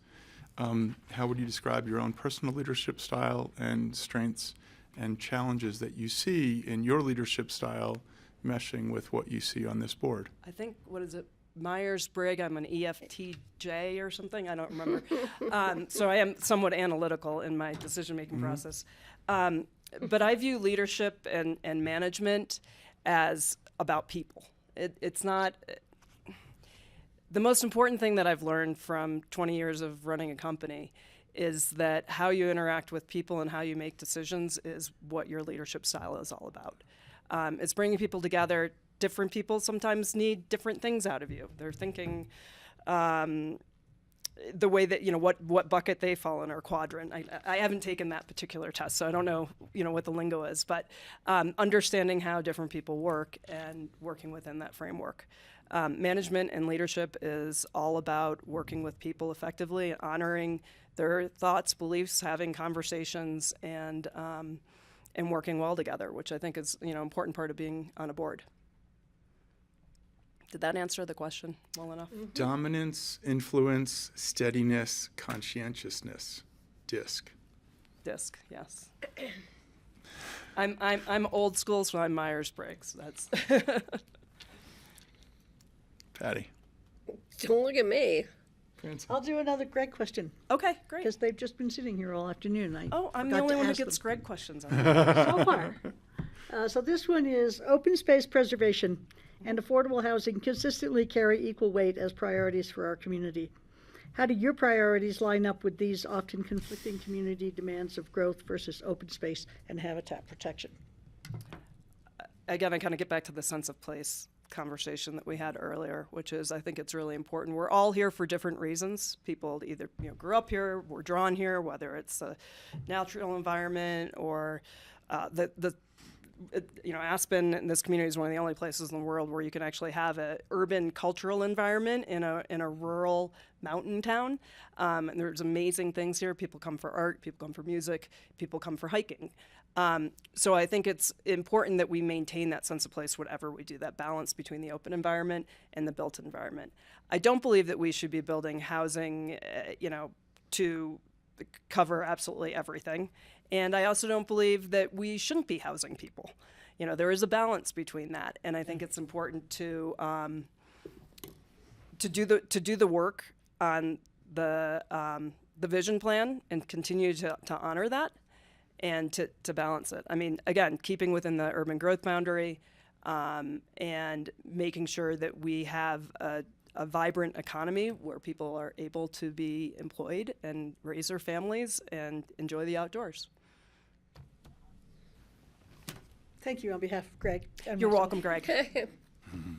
We're going to test him to see if he does watch the videos. I've got some questions lined up to him. We can ask him which questions we're I asking. remember when they said it, and I'll say they never said that, Greg. So would you like me to do the... Please. So at the end of the day, how would you like to be remembered for the time you serve on this board? I view this as one. If I were so honored to be selected, I view this as one portion of a lifelong of community service.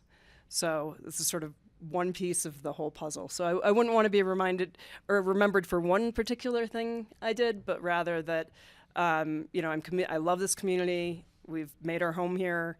We'll continue to make our home here. And raise our kids here, and anything I can do to help contribute to the community. So this is part of that. I also think that Kelly, one of the things that I think we'll miss about her is she did spend a lot of time in Denver, and you as well, Patty, in DC, and I do think from some of my experience in the last few years. Working in CD3, I am able to bring in some of that experience. I understand sort of the rural aspects and what people are bringing to the table from our neighboring counties and what's important to them. And I've spent a lot of time out there talking to people, as well as meeting other electeds. And, I would hope that I would be able to bring a statewide, certainly regional-wide expertise and experience to bear on what we're working on. Thanks, Katie. So, no more obituary questions? No. We've got to come up with a better. Okay, I would also like to be remembered for my children and my husband and my dog. There was a eulogy or obituary show at the Aspen Art Museum. There probably was. Yeah, which was I think excellent. That's weird. I know. That was excellent. Yeah, there was Contemporary art. It's good. back in the It's good weird stuff. show days. Yes. How would you like to take us out? You want to do some final comments? Just again, thank you for the opportunity. I think you guys have done a lot of really hard work over the last couple of years, and you have a very, very full plate for the next couple of years. And my view would be that I would want to help execute on those plans and strategies. And, I don't see that there's a lot of space for a lot of new things in the short term. I think that 417, is that right? Staff members have a full plate. Yeah. But I would hope to be able to help bridge between the community and the board and staff to, help use the management experience I have to execute and do so successfully and thoughtfully. Great. Thank you. Thank you all. Thanks for your time. Enjoy the rest Appreciate of the it. day. Yeah, Stay awake. likewise. Thanks a lot, Katie. Good to see you.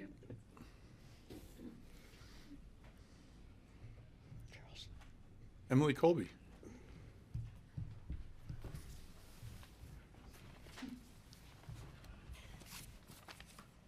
Hello. How are you? I'm well. How are you? Doing well. We promise no disc questions for you. Yeah, similar to the last Thank you. 7. Thank you for being our 8th. Thank you for having welcome. me as the eighth. But we'd love for you to start out and then tell us. My name is Emily Colby.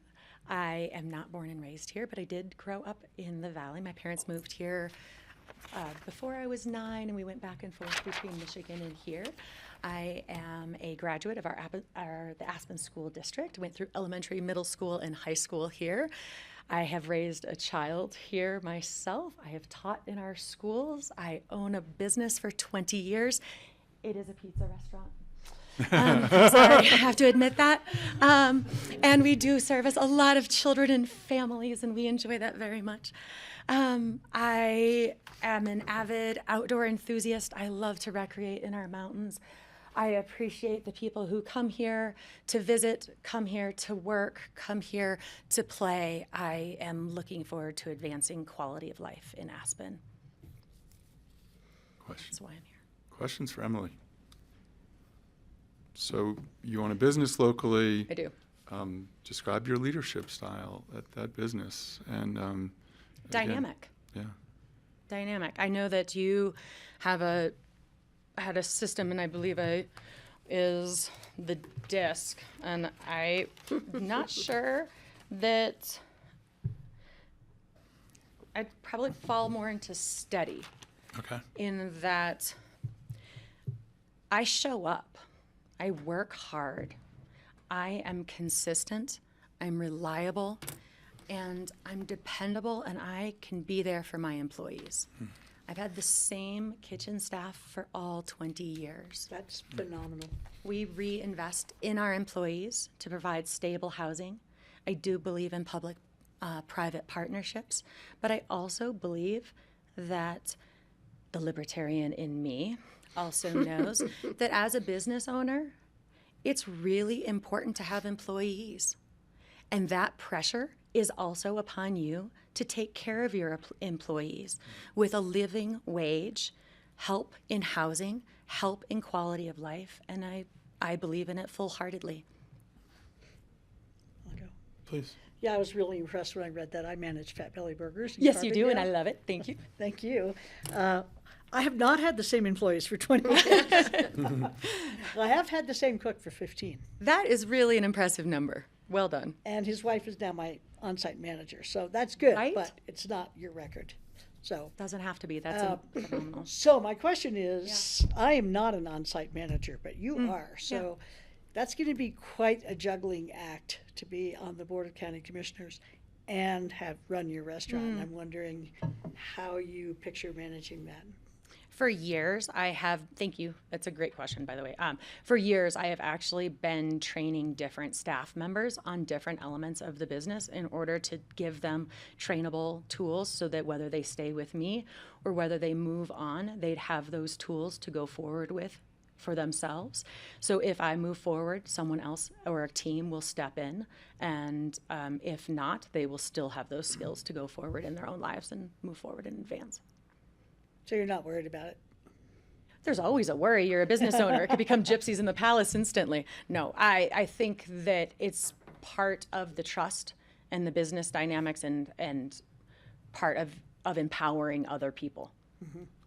Okay, thanks. I'm going to ask the priority question, surprise. Please. So out of the priorities that you know the board has and that you have in reading your application, what one or two would you, or something new that you might want to throw out to prioritize in the next 10 months or beyond? Thank you. I appreciate the option to be able to say something beyond what is just in the application and beyond what we've also been hearing. Of course, environment, housing, transportation, these are things that you as a board have already identified as priorities, and we as candidates are also in full support of. And myself, I'll speak directly to myself instead of generally. However, or no, not however, in addition, I do believe that a priority would be the Healthy Community Fund at a time when financing programs is in question.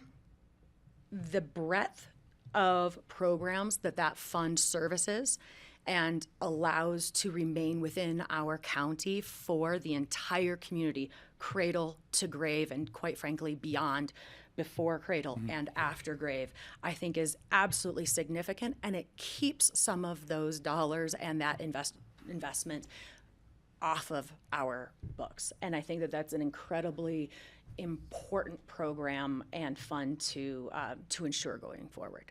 Can I just? Please, follow up. So would you think if you were appointed to this board, we're contemplating a ballot question. It takes a lot of effort and a lot of time. I don't know if you've ever really pushed through a ballot question. It's not easy to do.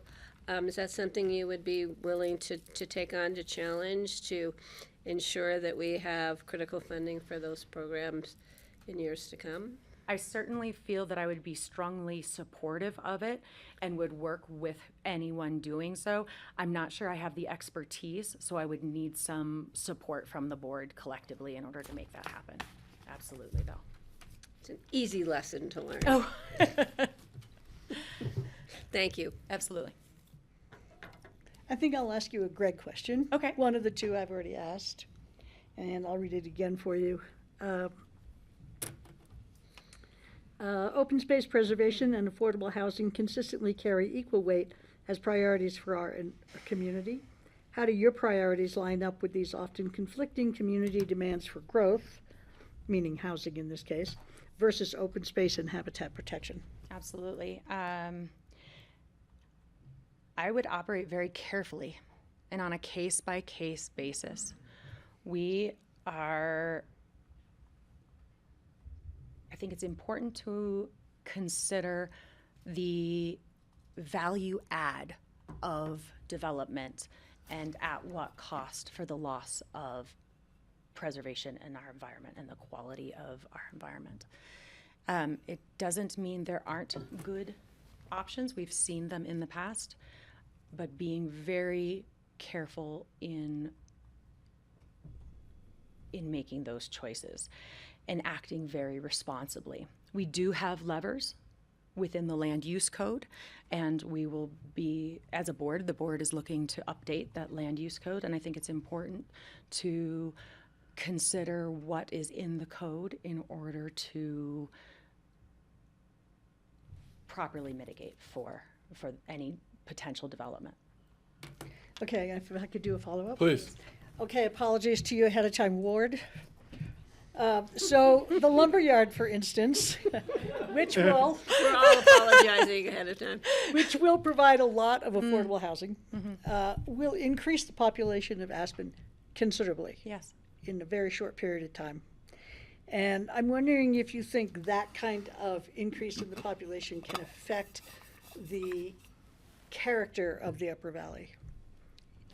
Maybe positively, maybe Right. not. Right. Yes. I believe that any influx in population is going to both positively and negatively affect or have the potential for both. So how do you design for success? What are the components that make it so that the balance falls closer towards a successful or a positive effect on the community? And is that in the trail design? Is it in a not having a stoplight or having a stoplight? Is it having better transportation services? Is it in working in collaboration city to county in order to create a better transportation hub? Is it is that dense of a facility going to work for this community? Is it the right type of density? It is going to be an experiment. Yeah. Can I get a rebuttal? No. But it's great looking at you out there. So I'm just going to read you a couple passages. We had Matt Yamashita was in town last week from Colorado Parks and Wildlife, and I'm just going to get your reaction Okay.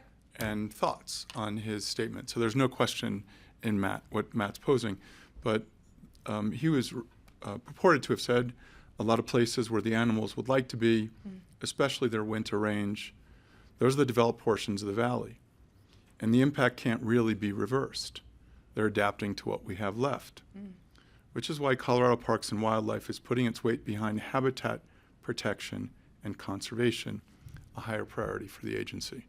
So just your thoughts and reaction to Director Yamashita's statements. I listened to him actually during that meeting, and I think he's a very thoughtful human being, and I think that he represents the organization well. Some of the development impacts are the highways and the fences that are along the highways, which is up to CDOT to have and maintain, and they put them in place not necessarily with the consideration of the county because it's their jurisdiction. And so some of the movement of the animals is impacted not just by the housing developments, but some of our transportation developments. Certainly, I understand the impetus to work with what he has in order to create safe corridors, because in part, some of the animals have already adapted to the migratory changes. Not all, as is evidenced by the accidents on 82 or just seeing them. So I actually support his position in saying right now that is their priority. He didn't say that they were closed to the idea of having safe passages. He didn't say that it's not a viable solution. He just said right now his priority is focused on parks and CPW. Thank you. Are you looking at me? He always does that. He stares at me till he to come up with something quickly. I'm glad I'm not the only one. I'm good. Good. Would you like to make some closing comments? Okay, wait, we have to ask. Oh, how I want I look at her as if she has a question. Well, I know, but I Do you thought have you a wanted me question, to come up Patty with something Clapper? new. Patricia. So at the end of the day, what would you like to be remembered for after serving 10 months or another 12 years? Who knows? If I'm honored enough to be selected, I would like you all to think of me as someone who worked really hard with you, someone who stepped in, learned a lot, asked good questions, brought forth interesting perspectives, and was willing to not only represent my own view, but other views that are outside of my comfort zone because it might be on somebody else's mind. I would like for you to think of me as someone who's willing to do the hard work and come prepared. Thank you. Thank you. Thanks for your time. Thank you. Thank you, Emily. Thank you so much. Thank you.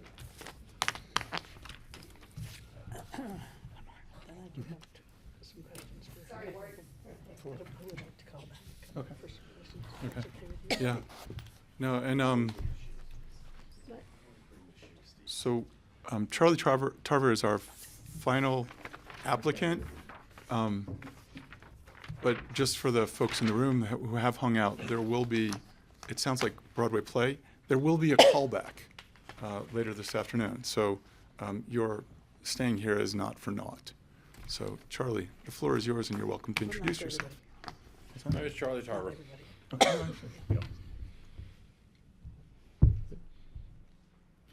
Questions for Charlie? Well, I'd like to hear him introduce himself. My name is Charlie Tarver. So- And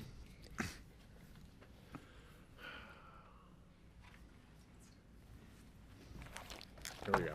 84, $400. Everything's worked.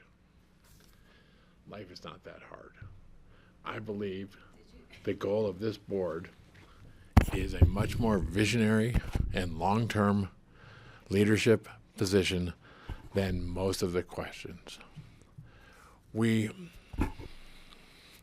Everybody wants to be chief. I remember about 88, Bill Toot, I sat in some city council meetings and was interested. Sit down, shut up, and listen. I went to every meeting of every different kind of part of our community. Listened. I've sat on not boards that affected me, like the cycling club, which I founded and started, or Ride for the Past, things like that, but things that didn't necessarily affect me personally. Anything that affected me personally, I would never speak on. I had a business on Hyman Avenue. If there was a question about they were doing something on Hyman Avenue, I would not go and opine for myself. That was not my position. I've sat on boards that mattered, big things. Like, for instance, when we tried to build light rail here, that went beyond Pekin County. It was what I learned about the whole valley. We knew how many new births there were going to be in Elgibao, how many people were going to die in Carbondale. Okay, what was the likely transfer of properties in the next 20 years in the upper Crystal Valley? And that taught me a lot, just as far as numbers of what happens in the valley and how the rest of the valley affects us. I believe many of our decisions no longer have enough institutional knowledge. One of them that I thought of coming here, 5750 we came up with in 2000. We basically limited growth with TDRs in 5750. We limited house size of 5750. Yes, it could go up to 15,000, which then was changed to 10,000, 93 something. But what that did was actually increase density, because instead of taking all of that development capacity and put it in one spot, in one house, which has, when you add the next 5,000 feet, it actually has less effect than putting another 5,000 foot house of development somewhere else. Things like that were never brought up, and that's what bothers me, because I sat on the Planning and Zoning Board of Aspen, I sat on the Planning and Zoning Board of the county, Historic Preservation. things like that, which I don't care about historic preservation. I care about our community. What we do is try to make this place go to hell at a slower rate than every place else. It's kind of like getting old. All I want to do is get old at a slower rate than my twin brother. We're all okay. We're getting more crowded. There's more cars. There's more. We want to go to hell at a slower rate than the rest of the world. And what we can do to not mess up. The reason this place has value has nothing to do with people. Well, it had to do with what's around us. Oh yeah, the White River National, when they redid their master plan, sat on that board too. I believe in making rules that follow a principle that has a guiding light that's so far away that what happens this year or next year or 5 years doesn't matter. I believe in long-term goals, and you do that by setting a guiding principle that's far enough away they can always be seen. Even if you get temporarily sidelined one way or the other, you can eventually always find your way because you believe in principles. And that's what I think this position's about. All right. So there. Patty. All right, priorities. So, county has priorities, you have priorities. If you could pick one or two priorities we should focus on for the next 10 months or beyond, what would your... I believe, I heard that question, and I believe, for instance, like the airport, 98% of it's done. You can affect 2% of it in the last little bit. We need to be working on stuff beyond that. So my priority is not the day-to-day stuff. That's easy. You open how you herd cats, and it's not hard. You open a can of tuna fish and you set it down. How you get people to see the importance of a mill levy has nothing to do with our fiscal situation right now. It's what we want the community, the valley to look like in 10 years, 20 years, 30 years. And that is how you get things passed. Is you say, because we all moved here for that vision of the county 30 years ago, or 30 years from now. How we get there, half people think this way. We all agree on that. But the next year, we may say this way or this way. You don't talk about that. You talk about 10 years down the road. Why does this mill levy need to pass? It's not about that bridge or that road. It's about we want to move people efficiently. And because half people think the straight shot, half people think this way. But what we all agree is we want to get people in and out more efficiently. I've had the ability, in one meeting, okay, I've told my neighbors, I live in the West End, that we're going to build more stuff here with the music school, the Physics Institute. And so everybody there was pissed off at me. It doesn't matter. The goal was, these are very important institutions to the bedrock of who we are. And yeah, you might hate it right now, but the reason you live here is because of that. And so it may suck that, yeah, you're going to have another car parked near your house, but the big picture is the community you want to live in has those three institutes here. Thank you. So I believe they're more long-term than those. That stuff's easy. I mean, and most of that stuff, instead of having to catch up, I've sat on every board that has land use issues or zoning issues. That's nothing new to catch up on. I mean, I can tell you traffic numbers in front of Algebel 6 years from now. So the county has... Go. So the county has both 2030 goals around housing as well as 2050 goals around the environment. Mm-hmm. At the same time, we're developing the comprehensive plan, hanging out in places less than salubrious, places like the Hoffman Hotel, and shopping our 2050 comprehensive plan. Two of the line items would basically break the envelope on the UGB. One would be ADUs would be used by right and administrative, and the other is that multifamily up to 10 people per household would be allowed outside the UGB, obviously with water and waste availability. So we've done a lot to contain growth and limit it to the urban growth boundaries, but there's floating ideas currently in the comprehensive plan as drafted that would change the land use patterns. So just looking for your long-term feedback on Okay. Marcella Larson and I sat on P&Z in the late 90s, early 2000s when the urban growth boundary was dreamt up. Oh my God. And so I'm very familiar with the idea and the principles that went into establishing that to start with. So as far as things like whether or not this would fit or that would fit, I have a good comprehensive basis to start with of why we put it in to start with. So I'm not just reading the urban growth boundary legislation and going from that and trying to figure out does this fit or not. I have also the knowledge, the institutional knowledge of why the urban growth boundary was fought for and decided and what made sense to initiate that to start with. And so the individual stuff, that's fairly easy. And so in the principle, the guiding light of more intense density towards the center of your locations has never changed. And there are exceptions to every rule. You ready to move on? Or do you want to say something? more there? No, go I ahead. sat with Charlie on P&Z for many of those years. Oh, really? You did? Yeah. Are you interested in a 10-month job, or are you thinking you'd run for the whole time?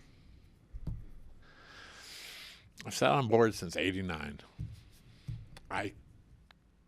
In the 90s, I was married. My wife counted 32 hours a week I was spending on boards. I had a little accident in 2002. I cut back. I now can do whatever. I also have no other job. So, in the last 4 years, I've inserted myself back into the directional governance of our community. HPC, City P&Z, County Commission. I'm not going anywhere. So yes, I've worked hard and long on those long range plans, and 99, bunch of us sat around there. This thing called pedestrian bikeway plan. People like Hans Grauminger and Fritz Ben and I, we sat on a napkin. We wrote all these trails. These are the first ones we need to do right away. These would be good. Man, if we got lucky, these would be great. And if we won the lottery, this would be good. Kind of like seeing your kids grow up. 25 years later, ride along, you see there's this bike path on Red Butte going down the cemetery, and they said, man, that was in there. That's like saying if your kids had kids. You see things done that are a long way out. So I think a lot of the principles that guided us, obviously the Kinsley and those guys in the 70s, following Petaluma, with their downzoning of the county, that was the greatest growth management thing that we did. We had 6,000 houses in Owl Creek Valley. That was on the books. It's not there because of them. Mm-hmm. Those are things that we need to continue on. And I think that's just, I will do this, yes. I'm not going to state, because then I'd have to fill some form out. I can see that you're not. Yes, I'm looking for a job for the next 4 years. Okay. Thank you. Patty, do you have anything to add? Do you want me to ask the question before you let him close? Yes, please. At the end of the day, Charlie, Don't care. I knew the answer. I could have probably answered. Go outside and play. I still live life as a 9-year-old kid. At 9 years old, life is only good. It's wonderment. You like school, you like your teachers, you like your sisters, you like your parents, you like school. You don't know about girls yet. So everything is just wonderful. I still live that life. And this town is the most beautiful place in the world. And when I say beauty, yes, we have great mountains, but we have great people. We've attracted, the natural environment has brought a social environment that for the most part has respected what God or whoever did, because we certainly didn't do anything as important as what whomever did. And so to protect that, I spent my life outside. So go outside, play is me. The natural environment is very important.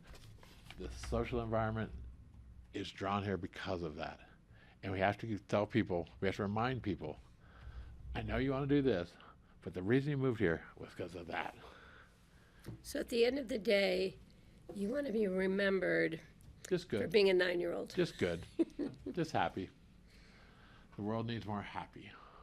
Thanks, And Charlie. you can decide to find that however you want. Just make the world a better place. Charlie, the outro is all yours. Final comments.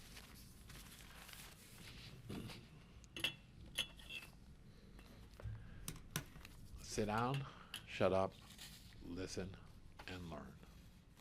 Bill Toot said that to me.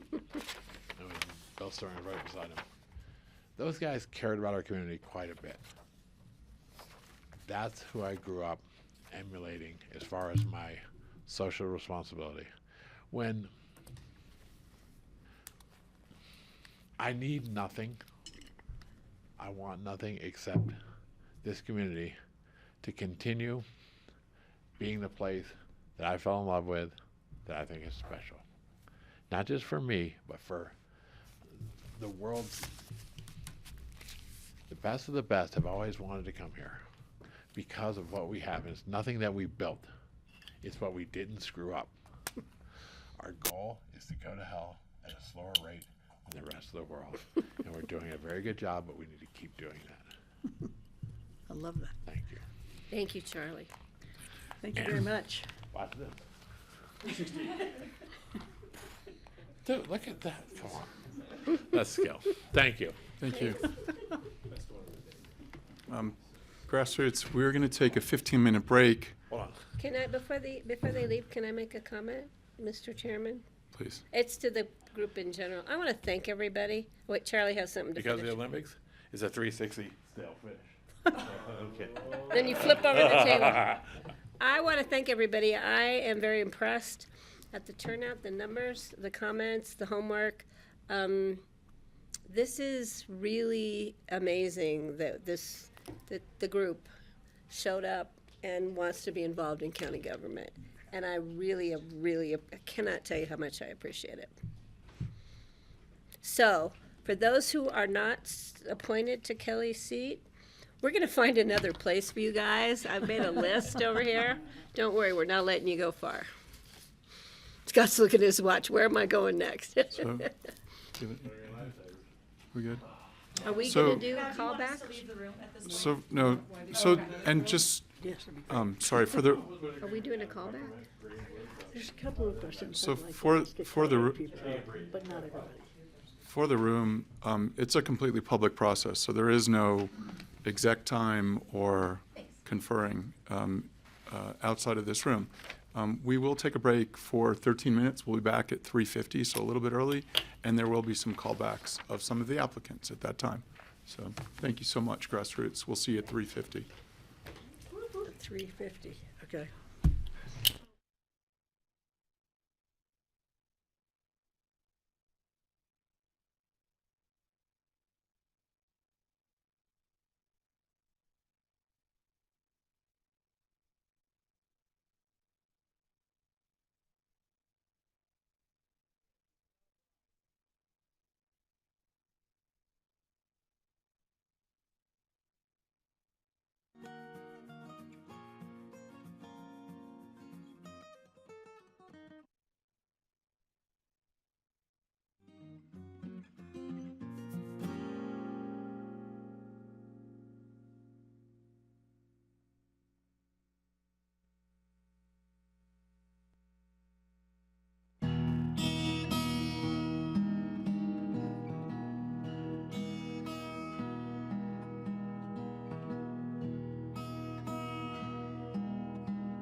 Good afternoon. It is Tuesday, February 17th. This is the regular work session of the Board of County Commissioners.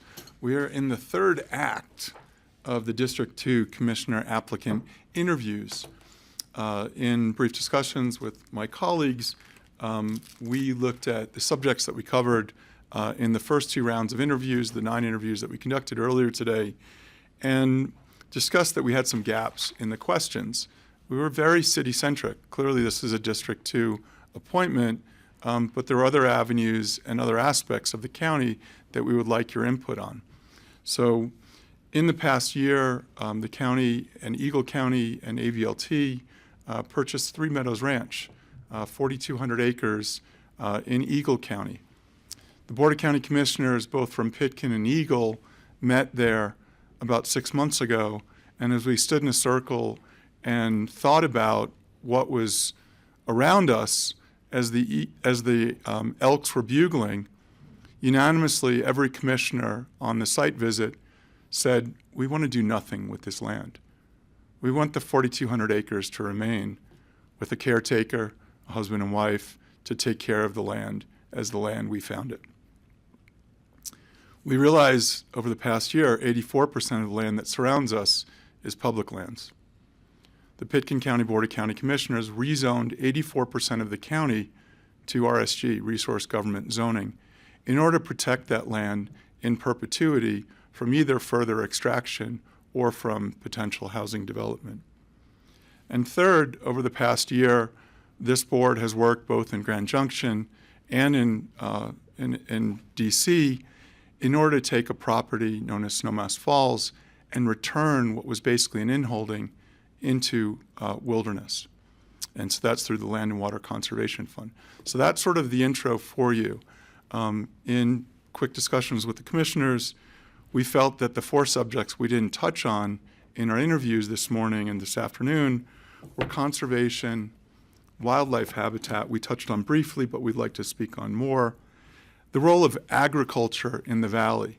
Again, one of the beautiful things, if you haven't visited Two Roots Farms, Two Roots cultivates vegetables, has interns year-round working hoop houses and greenhouses, and it's both a Pitkin County affordable lease for a young farmer, and it's Pitkin County water, and that in turn then becomes, for example, a senior CSA, and we feed senior citizen families through that agriculture, through CSAs, through farm markets, et cetera. And finally, we feel we really didn't touch on the crystal. We focused a lot of our conversations about Highway 82, and we really didn't touch on the Crystal River Valley. And so we're all connected. And at this board table, we each represent roughly an equal population, and those populations have diverse needs, whether that's Snowmass or the Crystal or Woody Creek. And so I want to turn it over to Commissioner Jacober, and she is going to pose a couple questions to you. There are 9 of you. We hope Ted is going to rejoin us. We're reaching out to him. Sorry. Tom is going to rejoin us, sorry. And that we have everyone in the room. There'll be an opportunity for each of you to speak, roughly 3 minutes, to respond. I will not pull out a timer. If you want. Sorry, the if you want is if this is something that you don't wish to speak on. I think your thing is off. Don't tell him his mic not's on, because he'll repeat it all.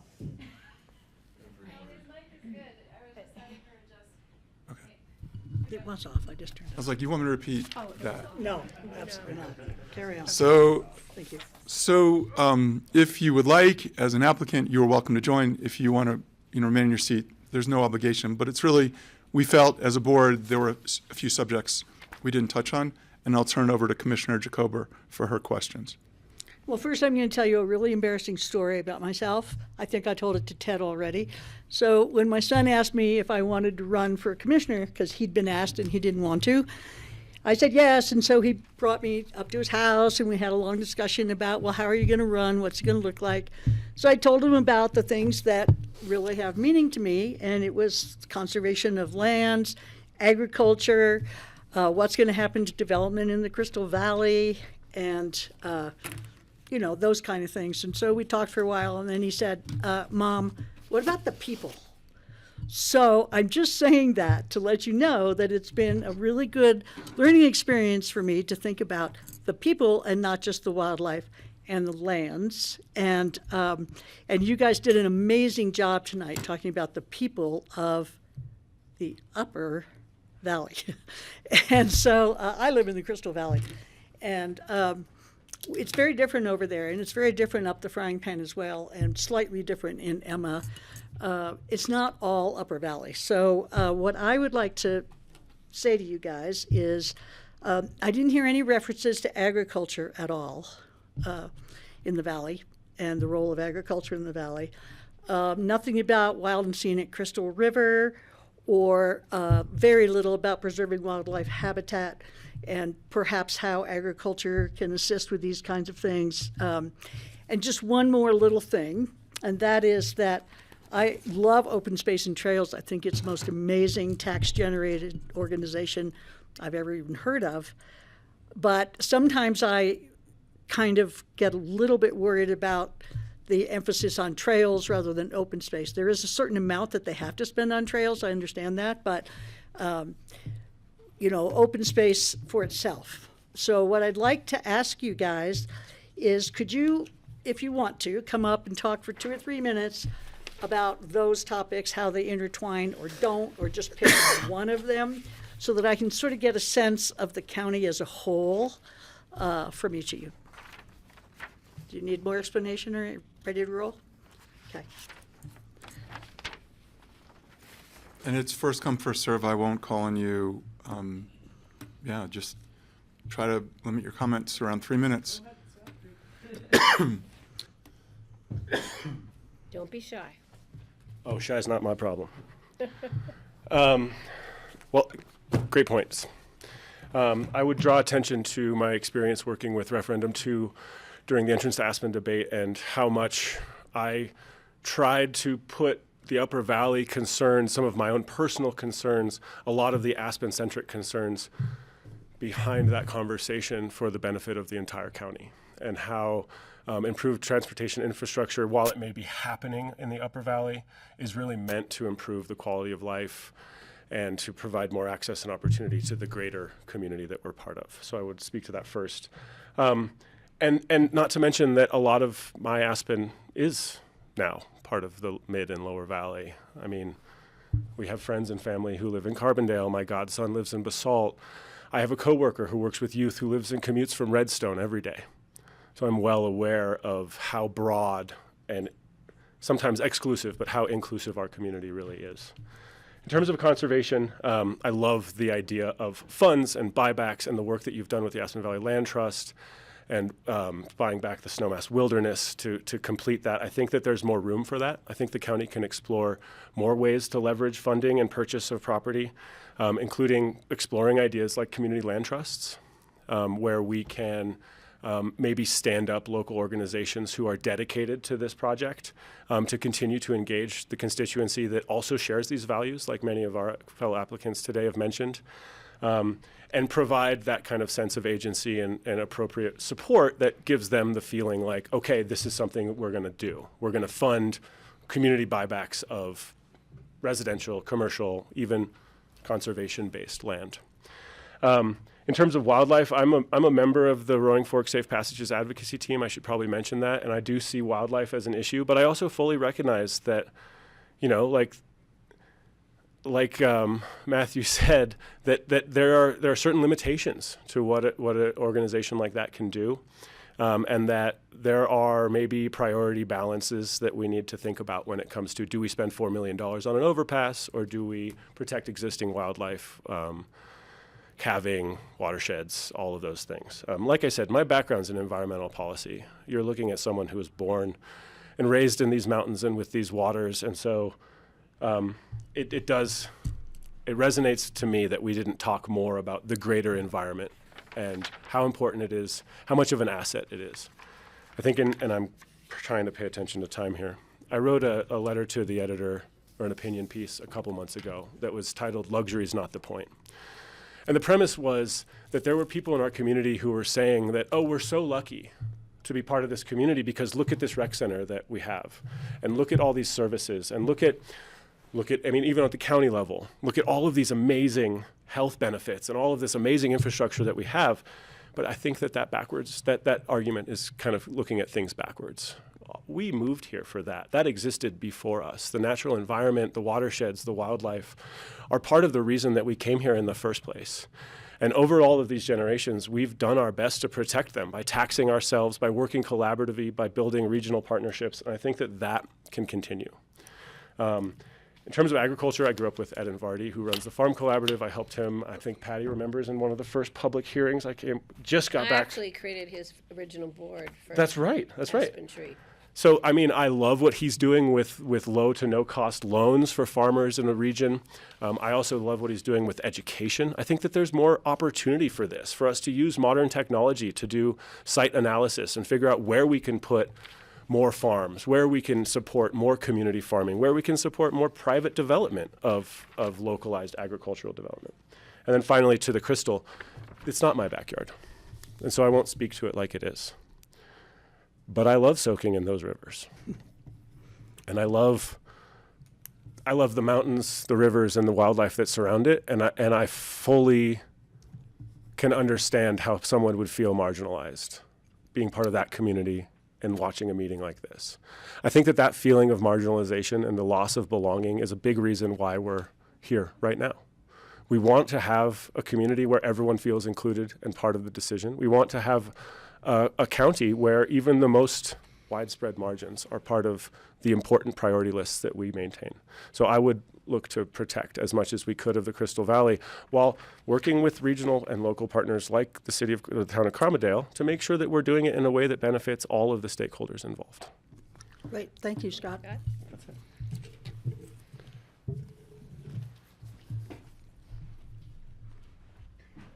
Tried to build the largest mass transit system in the valley possible. It was light rail.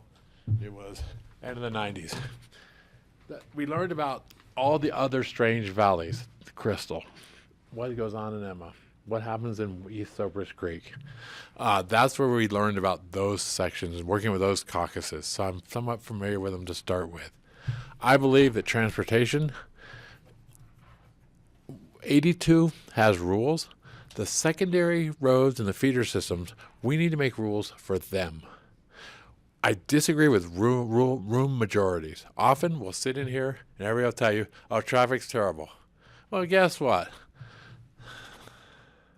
Since 93, when we said this is the number of cars that's going to come over the Castle Creek Bridge, it's been below that. So when 10 people in the room say traffic is worse, somebody needs to say, no, it's not. There's one person that counts the traffic. It may be worse from 7:45 to 8:15. Then say that. We need to push back against non-honest statements and room majorities. When we see a bunch of deer dying on the side of the road, the big thing is, what about deer in the whole county? Because that's the same as a room majority. When you have 12 people in here telling you, don't build there, don't build there, you feel that everybody doesn't want you to build there. Well, no, 12 people, you represent 6,000 or 20,000, or whether you're city or county. And that's what's really important also with a lot of wildlife stuff. I spent my life in the woods, on the outside. I climbed, I skied. My only job, working in a Ute Mountaineer type shop, the backpacker, then the Ute Mountaineer, then the hub. That's bikes, skis, and tents. Tells you who I am. I ran a store that used less people every year as we did more business. That's efficiency. There's plenty of room for everything if we do it efficiently. For instance, when we look at square footage of a house, a 15,000 square foot. I'm going to stop you for a second. I apologize. Okay. But the question posed to each of the applicants was really about conservation, agriculture, I understand. open space. I understand. I think How did that? okay. Transportation affects all of that. It affects our growth patterns. The car is the worst thing that ever happened to this country because it allowed sprawl. A very finite transportation system directs growth and protects agriculture. Okay, the question is, if you build more let's say the increased housing at ABC, what does that do to bring those people into town? The increase in population. Well, does it increase jobs? If it doesn't increase jobs, then the same 3 people who live there used to live in Carbondale. So they still spend their wake hours here, but they no longer have a transportation deficit on our community, which means they don't impact agricultural areas because a sprawl is not needed. The enemy of agriculture is sprawl. The benefit, the savior of agricultural space and open space is density. Get what you want and what the community wants in a small little box. It saves the rest.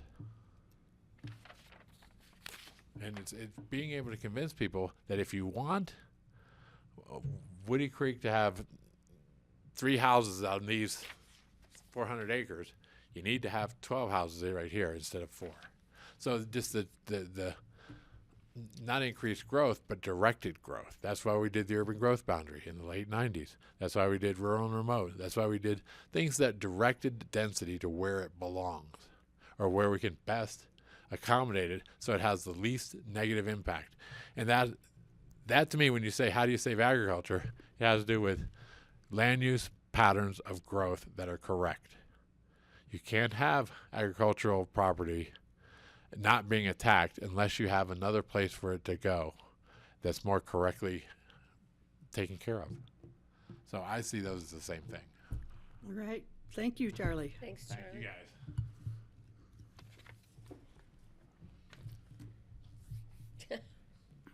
Be brave.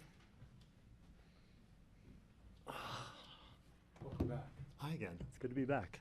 And I'm really glad that you circled back to this topic because I think it's so vitally important to the future of how we make decisions and how we guide policy. I think for me, our economy is based on our natural environment.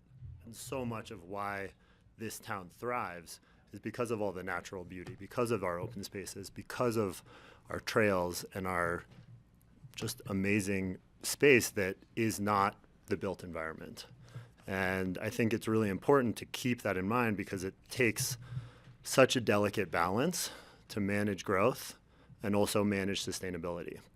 And keeping in mind open space plus agriculture plus trails plus all of the factors that we love about our natural environment here in the valley, coupled with like we want to grow and we want to have a thriving community and a great business environment. It's a very fine line.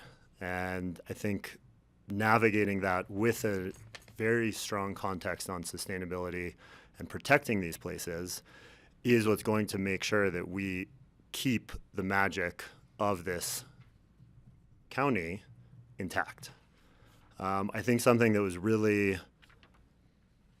well said in the Vision 2050 was about how our up valley decisions impact and have down valley consequences.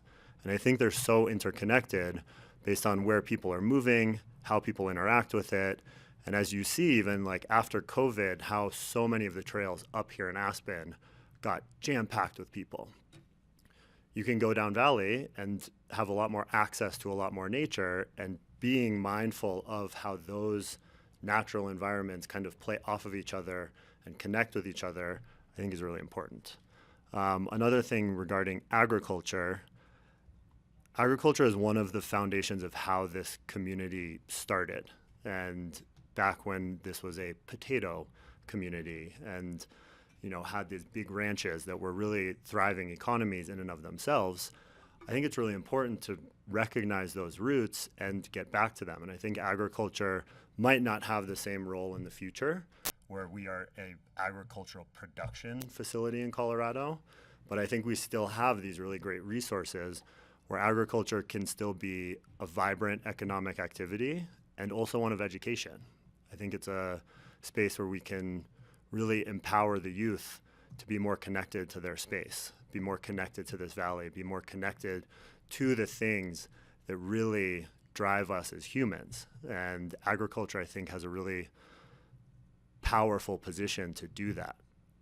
It also has a powerful position to keep us healthier and knowing where our food comes from and knowing where kind of our energy supplies are coming from, and, you know, getting a good combination of using agriculture both as a financial engine but also as an educational one, I think is something that this valley can really strive towards and really help promote, the agricultural pieces that we already have in place. One, we need to protect them. And two, we need to see in ways where we can expand that, where it's not, where it's done in a sustainable way. We have still an agricultural base that we can draw off of well into the future, that our, kids of today can grow up in this valley and be proud of the place that they're coming from and the things that they're learning, and have a sense of connection with the land around us. Because some of the best advocates for this valley are not talking about like the great restaurants and the great economic things. They're talking about how beautiful it is. They're talking about this wonderful hike that they did with their family. They're talking about the skiing. They're talking about the mountain biking trails. They're talking about just having open landscape, North Star Preserve, things like that are just gorgeous. And the Crystal Valley is another one where people go to see it because of how beautiful it is, not because there's great stores. And I think it's really important to keep that in mind as we talk about growth and as we talk about transportation and all of these factors that we brought up earlier in the session today. Keeping in mind the sustainability piece, I think, is really, really critical for the future. All right, thank you, Max. Thanks, Mayor. I'm going to start timing people. I know it was a big topic and there's a lot to say, but I'm going to turn on my timer at 3 minutes so that you guys aren't here at 7 o'clock tonight listening. I talk quick, so hopefully I'll be able to catch up sometime. My thoughts are, I actually parrot a lot of Max's thoughts on the subject, that there's a fine line between growth and conservation, especially when we look at the agriculture in, I want to say Aspen specifically because that's what I'm going to talk to rather than the county. My brother actually works in City of Aspen Water Utilities, and he says that alfalfa farming is actually one of the biggest water consumers throughout the city. And I think that we should not necessarily, like, I'm not saying that we necessarily have to cut back on alfalfa farming. I'm saying that we should look at it with a closer lens of how much of this is for the growth of our county and our agriculture versus how much of the alfalfa farming is for capital growth directly, like selling the product and the goods.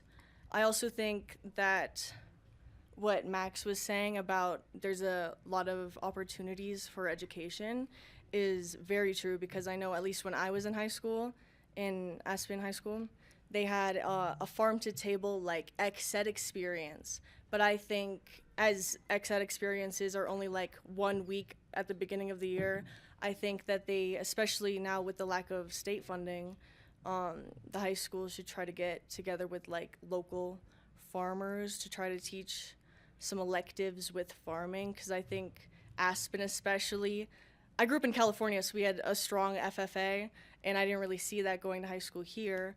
I think we could grow upon that, and it would be a good way for, because I think,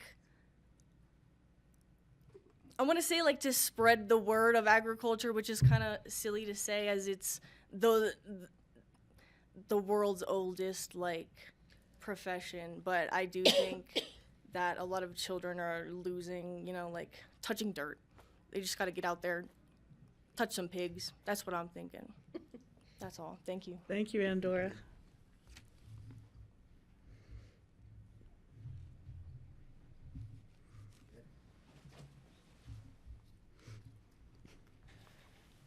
Okay, 3 minutes. 3 minutes. Could probably break this up into 2 sections. I do think there's great opportunity, the agriculture focus in the valley, looking at whether it's Harper at Two Roots or Alyssa at Marigold, who both were trained locally too, doing CSAs, of which my wife and I get. It's like a wonderful way to be connected to the valley food sources. Local restaurants love it. The education side is very important, like they're doing at the Farm Collaborative at Cozy Point. So I think to have all the open space and not make use of it in this way, if there is an opportunity to do so, is kind of a missed opportunity. So it also kind of fits with the Vision 2050 plans of just kind of healthy community people just having a connection to their natural world rather than just keeping it open space. Similarly, I think on trails and bike trails versus wilderness, I do think maybe it's an important time to ask ourselves if we're putting trails into too many places that are having too many effects on the wildlife. I almost wonder if you could create something that's kind of like an urban growth boundary for trail systems, as in like preserve certain areas that cannot have any trails, because it does seem like the trail building community, they do an amazing job. They're always looking for their next place to break up a wilderness zone, with a wonderful new mountain bike trail. And I love to mountain bike, but I do think we have a great trail system here, and maybe it's time to kind of put some areas, maybe off limits to trails in the interest of wildlife, and then say, much like we do with the urban growth boundary, maybe say that we have to keep our trails limited to this zone and that zone and just continue to build out. Not unlike a ski area, like we don't let ski areas just expand to every single place. They're where they are, and we're not doing new ones. So I might suggest those two, ideas just as something to put forth moving forward with regard to ag and trails. Awesome. Thank you, Ted. Sure.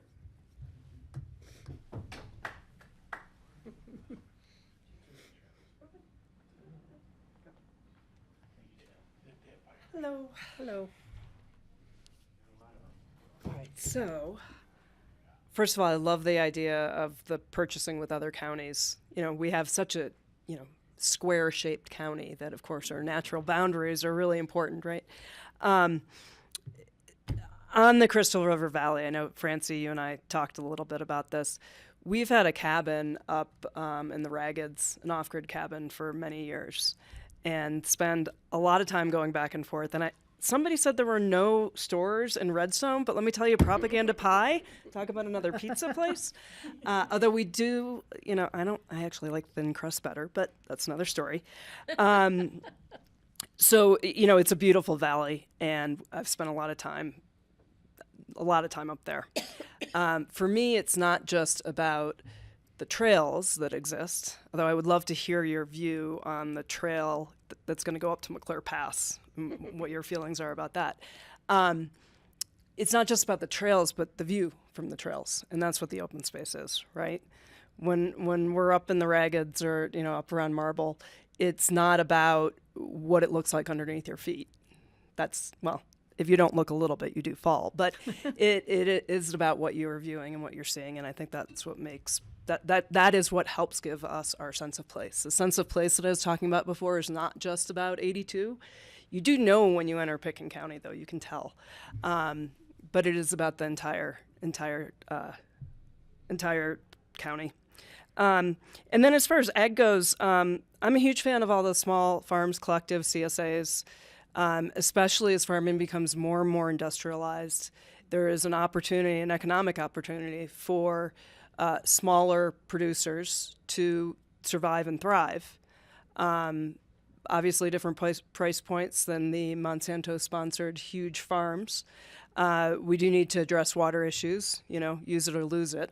So I wouldn't want us to see loss of the water rights that we have in the ag world too. So I think all of that, you're right. We should have been able to talk about all that. 15 minutes is very short.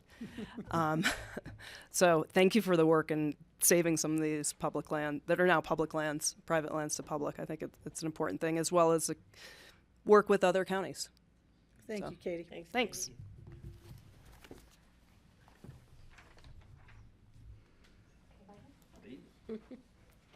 Hello. Thank you. Happy to be back up here. Thank you very much. I would like to thank you so much for access to public lands.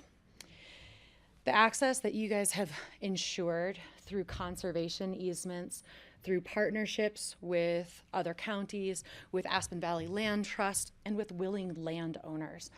The ability to work with people in order to preserve this access is pivotal. One of the tools that you have used that I'm quite impressed with is this conservation, or the use of conservation easements, as it allows private land owners to keep ranching possible. It is leaving the ownership with the private landowners and allowing the ranching and the agricultural use. And it's more than just the CSAs. It's cattle, it's crops, it is also an important part of our greenhouse gas emissions, capturing of greenhouse gas emissions. It's also part of our environmental health and cycle is having these lands open and available. It's part of our filtration process of our waters. And the water use that is on some of these lands, especially in the Crystal River Valley, it filters back down into the watershed and helps further on. It is not just a loss to the system. The water rights in the Crystal are really important, and some things that I understand are of particular concern could be reservoir potentials, and I think it's important to pay attention. I am really excited about having a safe trail along the Crystal. I personally spent a lot of time as a youth up in the Avalanche Creek area, camping and hiking, and before I had an automobile, biking up there was a little scary. And so I'm quite excited that you guys have worked collectively with private land owners, with Aspen Valley Land Trust, with the Open Space and Trails to make this a potential or an opportunity. So thank you very much. And yeah. Thank you, Emily.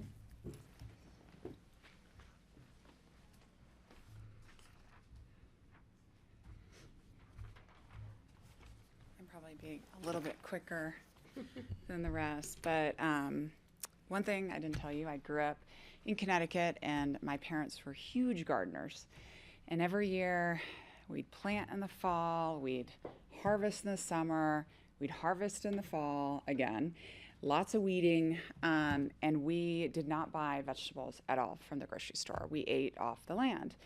And that was really eye-opening, the hard work, the resilience, just my father being so proud of what he grew, and any visitor, we'd go down and he'd show his produce, or we'd be bringing bags of produce to our neighbors.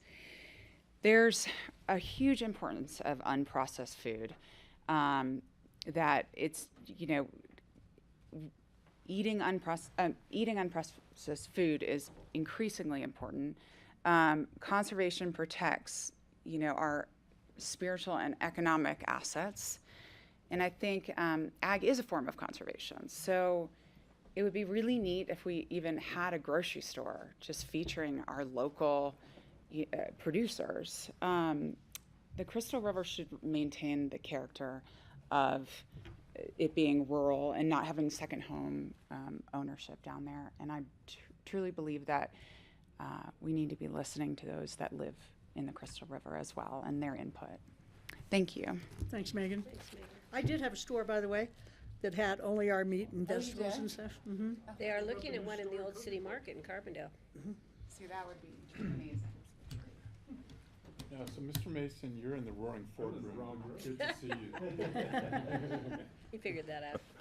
Did you understand the questions? that we No, put I was out? going to ask you if you could repeat it, although I have a pretty good idea. Yeah, well, I had just noticed that nobody had mentioned anything about agriculture in the first round of interviews. And there was very little discussion of the conservation of open lands and wildlife habitat, and also that the conversation was very Up Valley centric, and the county is much bigger than that. So I had encouraged people to come up and talk about, the Crystal Valley or the frying pan and agriculture, and just your thoughts in general about open space. And Yeah. So I get the agricultural. I've heard that.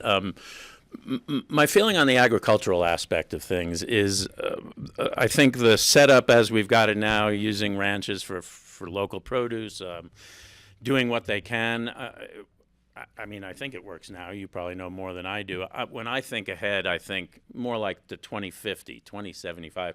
What's going to happen when, I'll just throw his name, when Tom Clark's sons get the ranch and they don't want to do what he did, or with any ranch, how do we prevent the kids from selling it and having it broken up into lots?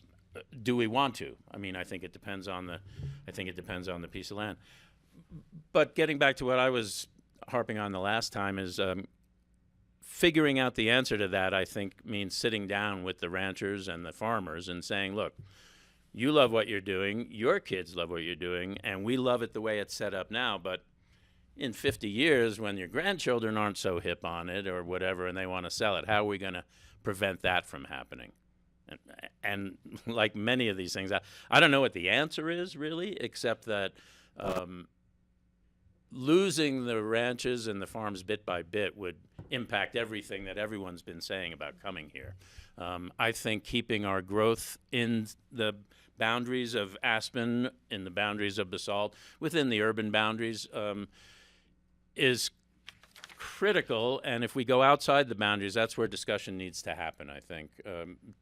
Deep discussion. There's plenty of room, I think, within the boundaries of all of the community, all of the municipalities in the valley. So I think you can get your growth and maintain the open space as long as you work it out with everyone involved, I think. It's like I was saying with the billionaires before. They're the ones who are really making the call on this. The ranchers and the farmers are really the ones making the ultimate call. So how do we make it so that the call is what we want them to do? A couple other things I'll touch on.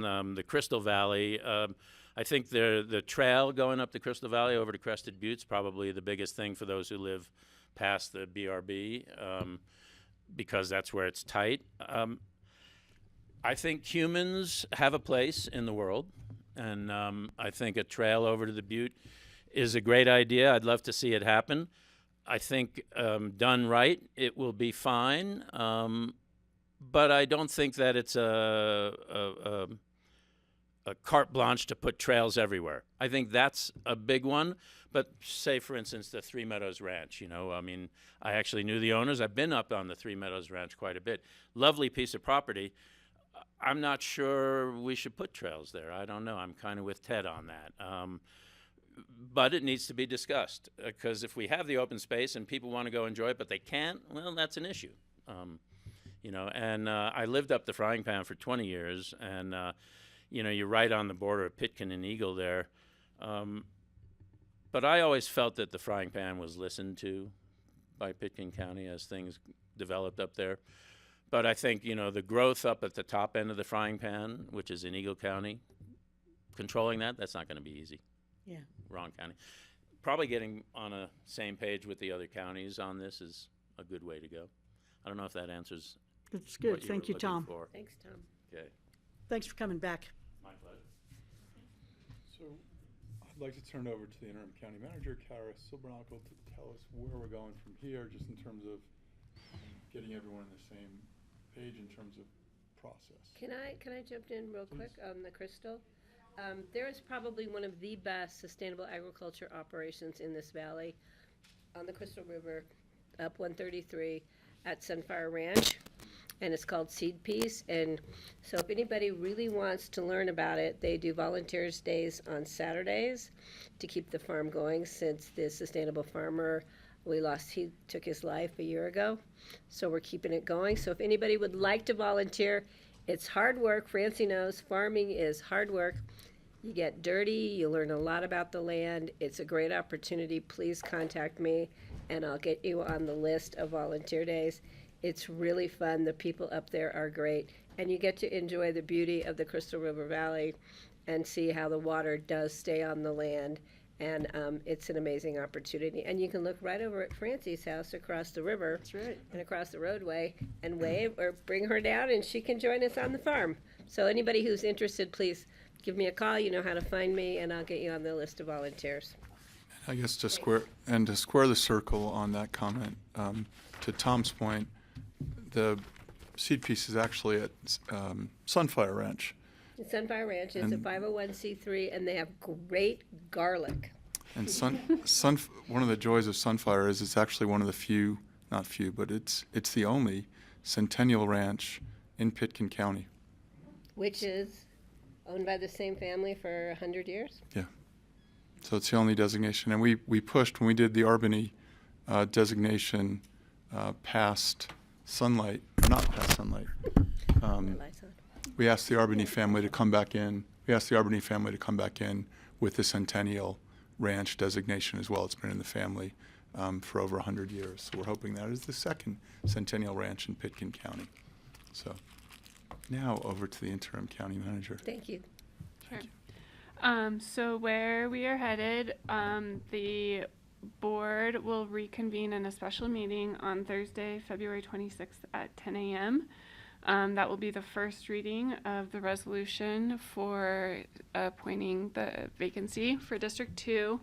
And at that point, the board will discuss which person they would like to put in that. I will share that for that resolution. It will be a blank name because the discussion will happen on the 26th. Let me rephrase that. It will not be a blank name. The name will be blank. No one has a blank name. And the board will accept public comment at that point. And then the second reading will be on Tuesday, March 3rd at 10 a.m.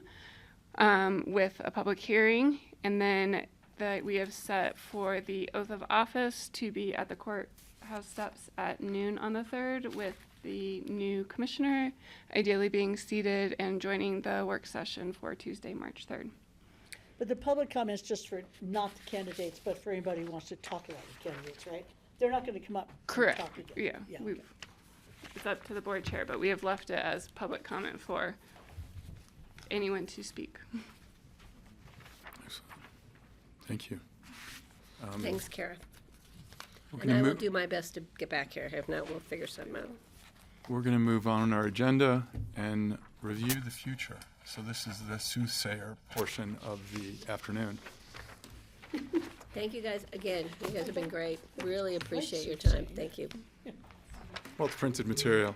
And sorry, and we should say thank you, Thank you, for spending the everyone, day. so much. And if you didn't hear it from the board table, we enjoyed the energy in the room. So I think that goes from all the commissioners. So really appreciate it and appreciate your time The and your camaraderie in the interest. room was Yeah. You guys are fantastic. great. The fact that you all are friends. All right. And we want to keep this, Francie, we need to stress. Garfield County is having a hearing on that new development. That's kind of big.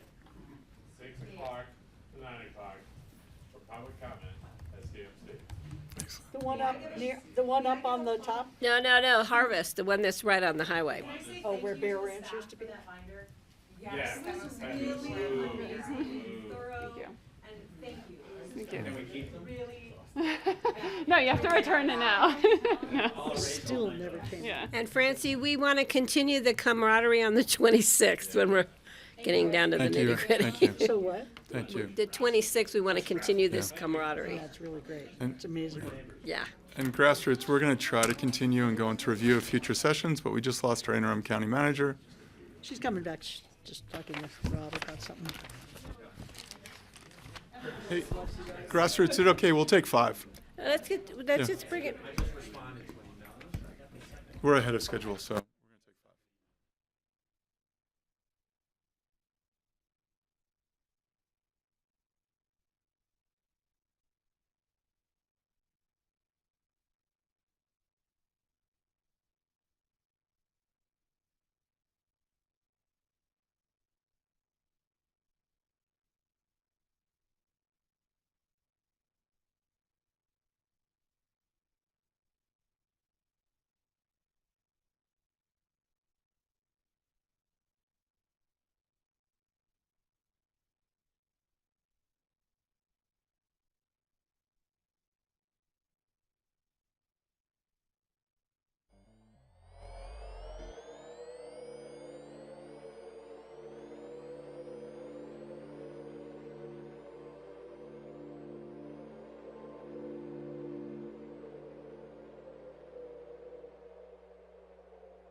Good afternoon. This is the Board of County Commissioners work session. It is Tuesday, February 17th. We are slightly ahead of schedule, 4:42 p.m., and we are on future agendas. And just having wrapped up the District 2 Commissioner applicant interviews, all 9 of them. So questions, additions, deletions to future agendas. I've never heard it. Questions, deletions, additions. I just still have a remaining question, if you don't mind if I ask. Please. What in the heck did we find out what the youth advisory? Can you just Team give us what is- day it is as well? It's on Tuesday, St. Patrick's Day, the 17th of March. It's a 90-minute presentation, and I have no idea what it is. Yes, we did find out. So, and they are happy to go down to 60 minutes. So what it is this, and I'm reading directly here. It's a coalition of youth that's a photo voice project that they that youth brought together to highlight substance abuse and mental health issues. And so they've done a photo voice project that they wanted to bring forward, and they'll have the whole coalition and share their project with the board. And so we have asked them if they needed the full 90 minutes, and they're happy to condense down to the time that the board is able to. It's the Healthy Futures Coalition. I've never heard of them. I don't know who put it on the agenda, No, I haven't, but I'm interested to hear. but it 90 from them. minutes seemed like a lot of time. Yeah, too long. Did you It's remember what- and I can clarify. It's a youth advisory team, and it's a group of 12 Aspen middle and high school students who work on educating harm reduction and substance misuse in the Aspen community. And so they came forward through our public health team and wanted to share their project with the board. And Okay. so they do not need the full 90 minutes, and they're happy to work with whatever time that you all are willing to give. So we can go down to 45 minutes or. I just 90 minutes is a long time. Yeah, I'd love to support that by listening to them and seeing what they have to say and stuff, though. It sounds great that they put something together. Is it current high school kids, or is it a whole? Middle and high school student and high school. representatives. I wouldn't mind cutting it back to 45 to an hour. What do you Yeah, think, Jeffrey? 45 to an hour. Okay. But thank you for the effort. It just seemed, because you didn't know, we didn't know, the chairman didn't know. Somebody put it on the agenda and we didn't even know about it. Yep. So we will cut it back to 45 minutes. Can I ask you a quick question? I turned back in the sheet of paper that they gave us at this morning, that Ashley gave us. Mm-hmm. Do you remember what the projected cost for the horizontal work is overall? We have budgeted between 2026 and 2027. I don't know if this is the number. 15.6 or Oh, okay. 15.8 Thank million. Yeah, over 2026 and 2027. And the answer to the public's question, which is, that was for Phillips Mobile Home. Yes. Horizontal work, which is infrastructure, which Thank is you. water and waste. Thank you. Yeah. Anything else on future agendas? I do have one other, unless there's others from the board. I will share, I'm trying to get there, apologies, for March 3rd. We do have an update from the airport, 90 minutes. That is also the same day as the task force meetings, which start at 2. So staff is looking to actually just make this an hour because we need to get over to the library for the task force meetings instead of the 90 minutes. And then would like to put some time on that date to talk about the retreat agenda on the 3rd as well. So down to 60 and then add 30 for retreat? Yep. Perfect. Does anybody have any ideas what we're going to talk about at the retreat? 30 minutes to talk about the retreat? I don't know if we need 30 minutes, No. but we needed some time on the agenda to talk through some ideas. I just request we don't talk about housing, transportation, childcare. Can we talk about something new that we can actually get done? That would be terrific. We can talk about it. Airport. She's trying to leave a legacy. Healthy community. Yeah, what am I going to remember and for? health- Not wanting another retreat that we talk about the same things we've been talking about. Yeah. And any other additions or deletions to future agendas? Those were the only items. Excellent. We're moving on to board open discussion. Any open discussion items? Again, I talked to Kara earlier. The 25th is my travel date coming back from DC. The special meeting is the 26th at 10.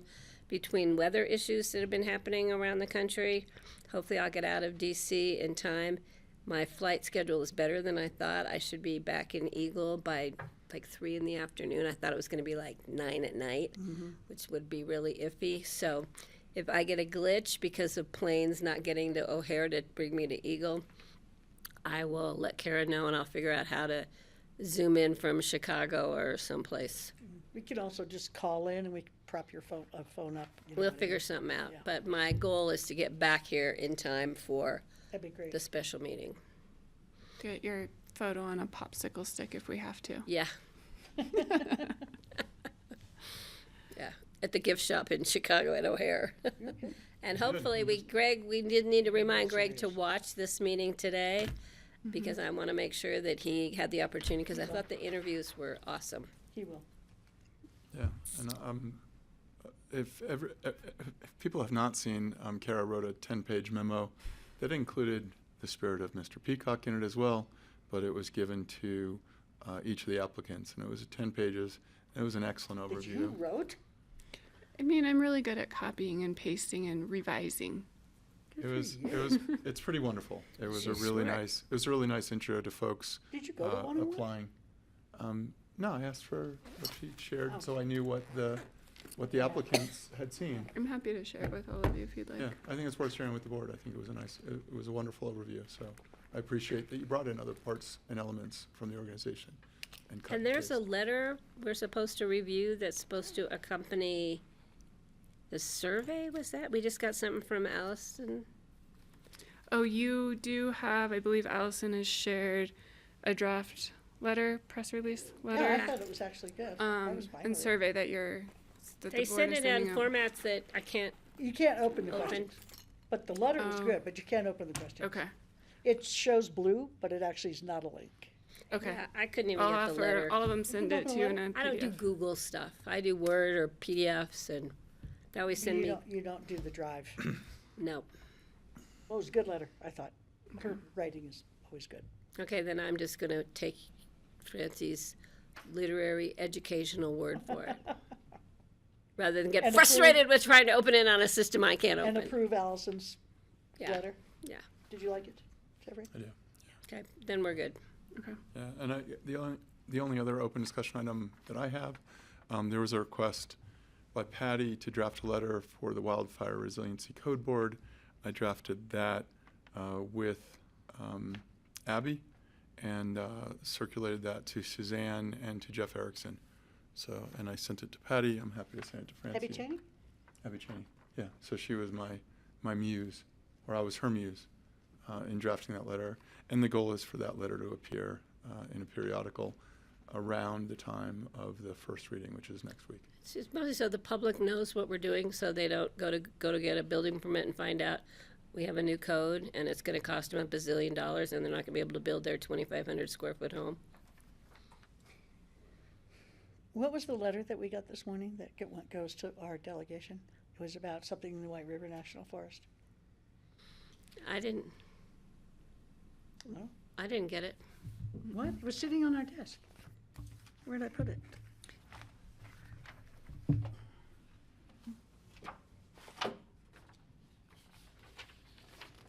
Okay, I'm losing my mind. I didn't make this up. Did you get one, Jeffrey? Not that I know of. You guys didn't get it, really? Francie's making it up. Oh, that was from 2 years ago, Francie. It was still sitting on your desk. No, it was on my table already. Oh, on your table, on your brown table over there. It was on the white table first. Oh, come on. I did not make this up. Oh, here it is. Okay. Aspen Mountain Mining Corporation. No, that's what I just gave you about the meeting we're having tomorrow. Yeah, that's what I'm asking about. What is this? Yeah, I told you earlier in the stairs. That shows you how much you listen to me. No, I guess I don't. This is I'll tell you after we get out of this meeting because Okay. it's not public at this point. Okay.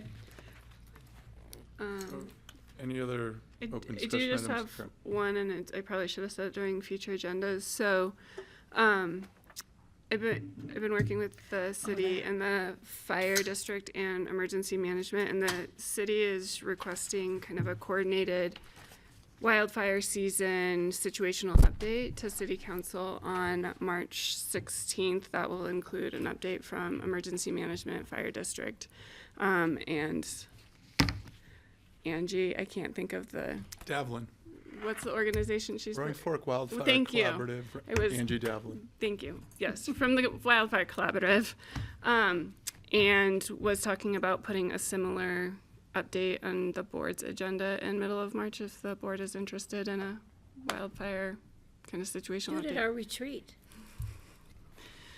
Maybe it could be part of the. No, I think it should be done in the public Yeah. setting, in a broadcasted public setting. So, Ask Ellen, our retreats are public. What's that? Just ask Ellen, our retreats are public. They are public, especially when there's food.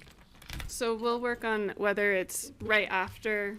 I don't know. I haven't looked at the March 17th agenda if we've got time and can get all the players. So we'll try and get it close in coordination That's when with we the have the city council. 90-minute youth advisory team. That's true. That's true. So we'll look on adding that to a future agenda as well. Excellent. Any other open discussion items? So I was contacted by Francie Connor from the Department of Transportation, who's now in his new position, wanting an update, wanted to meet with me when I'm in DC. I just heard back from him. He's going to be speaking at the conference on Sunday, and he said when he's done speaking, he and I can step outside or go have a cup of coffee, which I don't drink, so we'll figure something out. And I'm going to just give him an update on where we are with airport funding and the build grant. Wonderful. He's really nice, and I thought that was really exceptional that he reached out to me knowing I was going to be in DC. That's great. So one more announcement for the public. There are 2 Ski with Commissioner events. One is this Thursday, 10 to 11:30. We will be at Elk Camp at Snowmass. And next month, I don't have the date in front of me, we will be back at Snowmass, but we will be skiing with Eagle Commissioners. So this Thursday is really Basalt Chamber, probably the mayor, and some city council folks, along with staff and commissioners from Pitkin County. I will not be there. I will not be going. Greg will not be going. You A will be going. commissioner from Pitkin County will be skiing at Elk Camp on Thursday. Good for you. Thanks for representing us. Thank you. Yeah, and I said and staff. I think Ryan and Kara are both going to be there. So thank you. I would like to set up a joint meeting at some point with Basalt. Yeah. We aren't doing our joint meetings much anymore, and they're really helpful. Any final closing comments? Would you like me to try and get us a joint meeting with Garfield County Commissioners? I'd love to meet with Garfield County Commission. I'll work on that because Perry will be in DC with me. I'll see what I can do. Excellent. Seeing no further comments. Thank you. Grassroots, we are adjourned. Thank you for Thank a you, guys. wonderful Thanks. day. Thank you for all your work on the interviews. Thank you. Thanks, Jeffrey. Thank you.